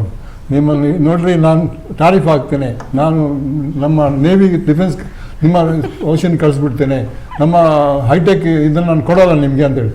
ಆವಾಗ ಏನಾಗುತ್ತೆ ನಿಮಗೆ? ಯುರೋಪ್ನವ್ರು ಏನು ಹೇಳ್ತಾರೆ? ಅವ್ರೇನು ಸುಮ್ಮನೆ ಹೇಳ್ತಾರ? ಅಲ್ಲ, ಇಂಡಿಯಾ ಏನು ಮಾಡಿತ್ತು? ಆಯ್ತು ಅಂದ್ರೆ ನಾವು ಹಿಂಗೆ ಹೂ ಅಂತ ಕೂತ್ಕೊಂಡು ಆಯ್ತು ನೀವು ಹೇಳಿದೆಲ್ಲ ಒಪ್ಕೊಳ್ತೇವೆ ಅಂದಿಲ್ಲ. ಆದರೆ ನಾವು ಕಮ್ಮಿ ಮಾಡಲಿಲ್ಲ. ಇಂಪೋರ್ಟ್ ನಾವು ಗೌರ್ಮೆಂಟ್ ಮಾಡೋಲ್ಲ, ಪ್ರೈವೇಟ್ ಕಂಪ್ನಿಗಳು ಮಾಡ್ತಾ ಇದ್ವಿ. ನಾವು ಅವ್ರಿಗೆ ಮಾಡ್ತಾರೆ, ಇಲ್ಲಿ ಸೇಲ್ ಮಾಡ್ತಾರೆ, ಯುರೋಪಿಗೆ ಕಳಿಸ್ತಾರೆ. ಈಗ ಯಾರು ನಿಲ್ಲಿಸ್ತಾರೆ ನಮ್ಮ ಯುರೋಪಿಗೆ? ನಾವು ಪೆಟ್ರೋಲ್ ಕೊಡೋದಕ್ಕೆ, ಡೀಸೆಲ್ ಕೊಡೋದಕ್ಕೆ, ರಿಫೈನ್ಡ್ ಆಯಿಲ್ ನಾವು ಕೊಡ್ತಾ ಇದ್ದೇವೆ. ಈಗ ಇನ್ನು ಯಾರು ನಿಲ್ಲಿಸ್ತಾರೆ ನಮ್ಮನ್ನು? ಯಾರು ನಿಲ್ಲಿಸ್ತಾರೆ? ಈಗ ನಾವು ಆ್ಯಕ್ಚುಲಿ ಅದರಲ್ಲಿ ಪ್ರಾಫಿಟ್ ಮಾಡಿದ್ದು ನಮ್ಮ ಪಬ್ಲಿಕ್ ಸೆಕ್ಟರ್ನ ಆಯಿಲ್ ಕಂಪನಿಗಳು, ಆಮೇಲೆ ಲಾರ್ಜ್ ಆಯಿಲ್ ಕಂಪನಿಗಳು, ಇನ್ಕ್ಲೂಡಿಂಗ್ ದಿ ರಿಲಯನ್ಸ್, ಲಾರ್ಜ್ ಇದರಲ್ಲಿ ತುಂಬ ಇದು ಮಾಡಿದ್ರು ಅವರು. ರಿಲಯನ್ಸ್ನವರು ಇನ್ನೊಂದು ಹೈಟೆಕ್ ಪ್ರಾಡಕ್ಟ್ ಡೆವಲಪ್ ಮಾಡ್ತಾ ಇದ್ದಾರೆ. ಅದು ಹೈಡ್ರೋಜನ್ ಬೇಸ್ಡ್ ಇದು ಯಾವುದು ಇಂಜಿನ್ ಬೇಸ್ಡ್ ಇದು ಟ್ರಾನ್ಸ್ಪೋರ್ಟ್ ಇದು ವೆಹಿಕಲ್, ಅದು ಸಕ್ಸಸ್ ಆಗಿದೆ. ಅದರಲ್ಲಿ ಯುರೋಪಿಯನ್ ಕಾಂಟ್ರಿಬ್ಯೂಷನ್ ಇದೆ, ಇದೆ. ಸೊ ಇನ್ನು ಮುಂದಕ್ಕೆ ನೋಡುವಾಗ ತಾಂತ್ರಿಕತೆ ಮತ್ತು ವ್ಯವಸ್ಥೆಯಲ್ಲಿ ಯುರೋಪ್ ನಮ್ಮನ್ನು ಬಿಲೀವ್ ಮಾಡ್ತದೆ, ಟ್ರಂಪನ್ನು ಬಿಲೀವ್ ಮಾಡಲ್ಲ, ಖಂಡಿತವಾಗಿ ಬಿಲೀವ್ ಮಾಡಲ್ಲ. ಈ ಪರಿಸ್ಥಿತಿಯಲ್ಲಿ ಏನಾಗಿದೆ ಅಂತ ಹೇಳಿದ್ರೆ ಅವರು ಕೆಳಗೆ ಇಳಿತಾರೆ, ಎಲ್ಲಿ ಮೇಲೆ ಹತ್ತಿದ್ದಾರೆ ಕೆಳಗೆ ಇಳಿತಾರೆ. ಮತ್ತು ಸಮಾನ ಮನಸ್ಕರ ಒಂದು ವೇದಿಕೆಯನ್ನು, ಈಗ ಏನಾದರೂ ಪೀಸ್ ವೇದಿಕೆ ಅಂತ ಹೇಳಿದ್ರಲ್ಲ ಅವರು, ಅದರಿಂದ ಸಮಾನ ಮನಸ್ಕರ ವೇದಿಕೆ ಈಗ ನಮ್ಮಲ್ಲಿ ಆಗಿದೆ. ಸಮಾನ ಮನಸ್ಕರ ವೇದಿಕೆ, ನಾವೆಲ್ಲ ಒಬ್ಬರು, ನೀವು ಮತ್ತು ನಾವು ಎಲ್ಲ ಒಂದೇ ಮನಸ್ಸಿನವರು, ನಾವು ಒಂದೇ ವಿಚಾರದಲ್ಲಿ ಚರ್ಚೆ ಮಾಡೋರು. ಏನು ಬೆಳವಣಿಗೆ, ರಾಷ್ಟ್ರದ ಉನ್ನತೀಕರಣ, ಜನರ ಉನ್ನತೀಕರಣ, ಅಥವಾ ಕೈಗಾರಿಕೆಗಳಿಗೆ ಪ್ರೋತ್ಸಾಹ ಕೊಡುವಂಥದ್ದು, ಆಮೇಲೆ ಉತ್ಪಾದನೆಯಲ್ಲಿ ಪ್ರೋತ್ಸಾಹ ಕೊಡುವಂಥದ್ದು, ಅದಾದ ರೀತಿಯಲ್ಲಿ ಎಲ್ಲರಿಗೂ ಅವಕಾಶ ಸಿಕ್ಕುವಂಥ ಒಂದು ವ್ಯವಸ್ಥೆಯನ್ನು ರೂಪಿಸುವಂಥದ್ದು. ಇದು ನಿಮ್ಮ ಈ ದೃಷ್ಟಿಕೋನ, ಯಾವುದು ಈ ಸರ್ಕಾರದ ಮತ್ತು ಯುರೋಪಿನ ದೃಷ್ಟಿಕೋನ. ಅದರಲ್ಲಿ ಯಾವ ಅಂಶದ ಸಂಶಯವೂ ಇಲ್ಲ. ಯಾಕೆಂತ ಹೇಳಿದ್ರೆ ಇದರಲ್ಲಿ ನಾವು ಸ್ಟಡಿ ಮಾಡಿದ್ದೇವೆ ಯಾವುದು ಯುರೋಪ್ನಲ್ಲಿ, ಅದರಲ್ಲಿ ಆ ಟ್ರೇಡ್ ಡೀಲಲ್ಲಿ ಭಾಳ ಒಳ್ಳೆಯದಾಗಿ ಮಾಡಿದ್ದಾರೆ ಅವರು. ಬಿಡಿ, ಅಗ್ರಿಕಲ್ಚರಿಗೆ ನಾವು ಬಿಡೋಲ್ಲ ಅಂತೇಳಿ ಅವ್ರಿಗೆ ಬಿಡೋಲ್ಲ, ನಿಮಗೂ ಬಿಡೋಲ್ಲ. ನಮ್ಮ ಡೈರಿ ಫಾರ್ಮಿಗೆ ನಾವು ಬಿಡೋಲ್ಲ, ನಾವು ಅಡ್ವಾನ್ಸ್ ಆಗಿದೆ, ನಾವು ಎಷ್ಟು ಡೈರಿ ನಿಮಗೆ ಬೇಕು ಅಲ್ಲಿ ಕೊಡ್ತೇವೆ, ಅಲ್ಲಿಂದ ಟೆಕ್ನಾಲಜಿ ನಮಗೆ ಕೊಡಿ, ಅಗ್ರಿಕಲ್ಚರ್ ಟೆಕ್ನಾಲಜಿ ನಮಗೆ ಕೊಡಿ, ನಾವು ಅವರಿಗೆ ಏನು ಬೇಕಾ ವ್ಯಾಲ್ಯೂಯೇಡೆಡ್ ಪ್ರಾಡಕ್ಟ್ ನಾವು ಅದಕ್ಕೂ ತಗೊಳ್ಬೋದು. ವ್ಯಾಲ್ಯೂಯೇಡೆಡ್ ಪ್ರಾಡಕ್ಟ್ ಅಂದರೆ ಪ್ರೋಸೆಸ್ಡ್ ಪ್ರಾಡಕ್ಟ್, ಅದು ಕಳಿಸ್ಬೋದು, ಅಲ್ಲಿಂದ ನಾವು ತಗೊಳ್ಳಿ ಬರ್ಬೋದು. ನಮಗೆ ಆ ಬೆಲೆ ನಮಗೆ ಸರಿಯಾದರೆ. ಅದೇ ರೀತಿಯಲ್ಲಿ ತಾಂತ್ರಿಕತೆ, ಮುಖ್ಯವಾಗಿ ತಾಂತ್ರಿಕತೆ, semiconductor technology and artificial intelligence. ಇವರು ಹೇಳಿದ್ರು cyber technology, cyber safety, security ಉಂಟಲ್ಲ, ಅದು Europe has gone much behind, much head. ಅಲ್ಲಿ ನಮ್ಮೊಬ್ಬರು ಫ್ರೆಂಡ್, ಅವರ ಮಗಳು ಅಲ್ಲಿ ಕೆಲಸ ಮಾಡ್ತಾರೆ ಸೈಬರ್ ಸೆಕ್ಯೂರಿಟಿ, ಅವ್ರು ಬಿಡುವುದಿಲ್ಲ, ಅವರು ನೀವು ಇಲ್ಲೇ ಇರಿ ಅಂತೇಳಿ. ಅಲ್ಲ, ಆ ಟ್ಯಾಲೆಂಟ್ ಸಿಕ್ಕೋದಿಲ್ಲ ಅವರಿಗೆ.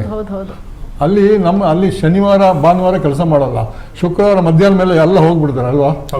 ನಾವು ಅಲ್ಲಿ ಇದ್ದೇವೆ, ಒಂದು ತಿಂಗಳು ಇದ್ದೇವೆ, ನಾವು ಯುರೋಪಲ್ಲಿ ಒಂದು ಟ್ರೈನಿಂಗ್ ಹೋಗಿದ್ದೆ. ಆವಾಗ ನಮ್ಗೆ ಗೊತ್ತಾಯಿತು, ನಮಗೆ ಶುಕ್ರವಾರ ಮಧ್ಯಾಹ್ನ ಇಲ್ಲ ಅಂತೇಳಿ ಭಾಳ ಕಷ್ಟ ಆಗುತ್ತೆ. ಆಮೇಲೆ ಶನಿವಾರ ಭಾನುವಾರ ಎಲ್ಲಿ ಹೋಗೋದಪ್ಪ, ಹಂಗಾಗುತ್ತೆ. ಅದು ಹಾಗಲ್ಲ, ನಮ್ಮವ್ರು ಹಾಗಲ್ಲ, ಶನಿವಾರನೂ ಕೆಲಸ ಮಾಡ್ತಾರೆ. ಮಾಡಬೇಕಂದ್ರೆ ನಮ್ಮ ಮಾನಸಿಕತೆ, ನಮ್ಮಲ್ಲಿ ಹಾರ್ಡ್ ವರ್ಕಿಂಗ್ ನೇಚರ್ ಇದೆಯಲ್ಲ, ಅದು ಇದೆ.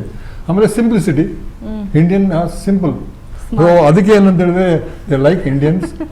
ನಾನು ಅಲ್ಲಿ ಒಂದು ತಿಂಗಳ ಮೇಲೆ ಇದ್ದೆ ನಾನು ಹೇಳೋದಾದ್ರೆ. ಇದು ನಾನು ಹೇಳೋದು ಯಾಕಂದ್ರೆ ಇದು ಅಲ್ಲಿ ನಾನು ಯಾಕೆ ಖಂಡಿತವಾಗ್ಲೂ ನಮ್ಮ ರಾಜ್ ನ್ಯೂಸ್ ಬಿಗ್ ಡಿಬೇಟ್ ಮಾಡ್ತಾ ಇರೋ ಕಾರಣನೇ ಜನರಿಗೆ ಸ್ಪಷ್ಟವಾಗಿ ಅರ್ಥ ಆಗಲಿ ಮಾಹಿತಿ ಅಂತೇಳಿ. ಬಟ್ ಇಷ್ಟೊತ್ತು ನೀವು ಕಾರ್ಯಕ್ರಮದಲ್ಲಿ ಭಾಗಿಯಾದ್ರೆ ಸರ್, ನೀವು ಒಂದು ಪಾಯಿಂಟ್ ಅಂತಂದ್ರಿ, ಬಟ್ ಅಷ್ಟು ಕಾಲಾವಕಾಶ ಇಲ್ಲದೆ ಇರೋ ಕಾರಣ ನಾನು ಇಲ್ಲಿಗೆ ಮುಗಿಸ್ತಾ ಇದ್ದೀನಿ. ಥ್ಯಾಂಕ್ ಯು ಕೇಶವ್ ಸರ್, ಹಾಗೆ ಯದುಕುಮಾರ್ ಸರ್, ಹಾಗೆ Bangara sir, thank you so much ಕಾರ್ಯಕ್ರಮಕ್ಕೆ ಮಾಹಿತಿಯನ್ನು ತಿಳಿಸ್ಕೊಡ್ತೀವಿ. ಅಲ್ಲ, ಇದೊಂದು ಒಳ್ಳೆ ವಿಚಾರ ಚರ್ಚೆ ಮಾಡಿದ್ದೀರಾ, ಅದಕ್ಕೆ ನಿಮಗೆ ಧನ್ಯವಾದಗಳು. ಯಾಕೆಂದ್ರೆ ಜನರಿಗೆ ಮುಟ್ಟಬೇಕು ವಿಚಾರ.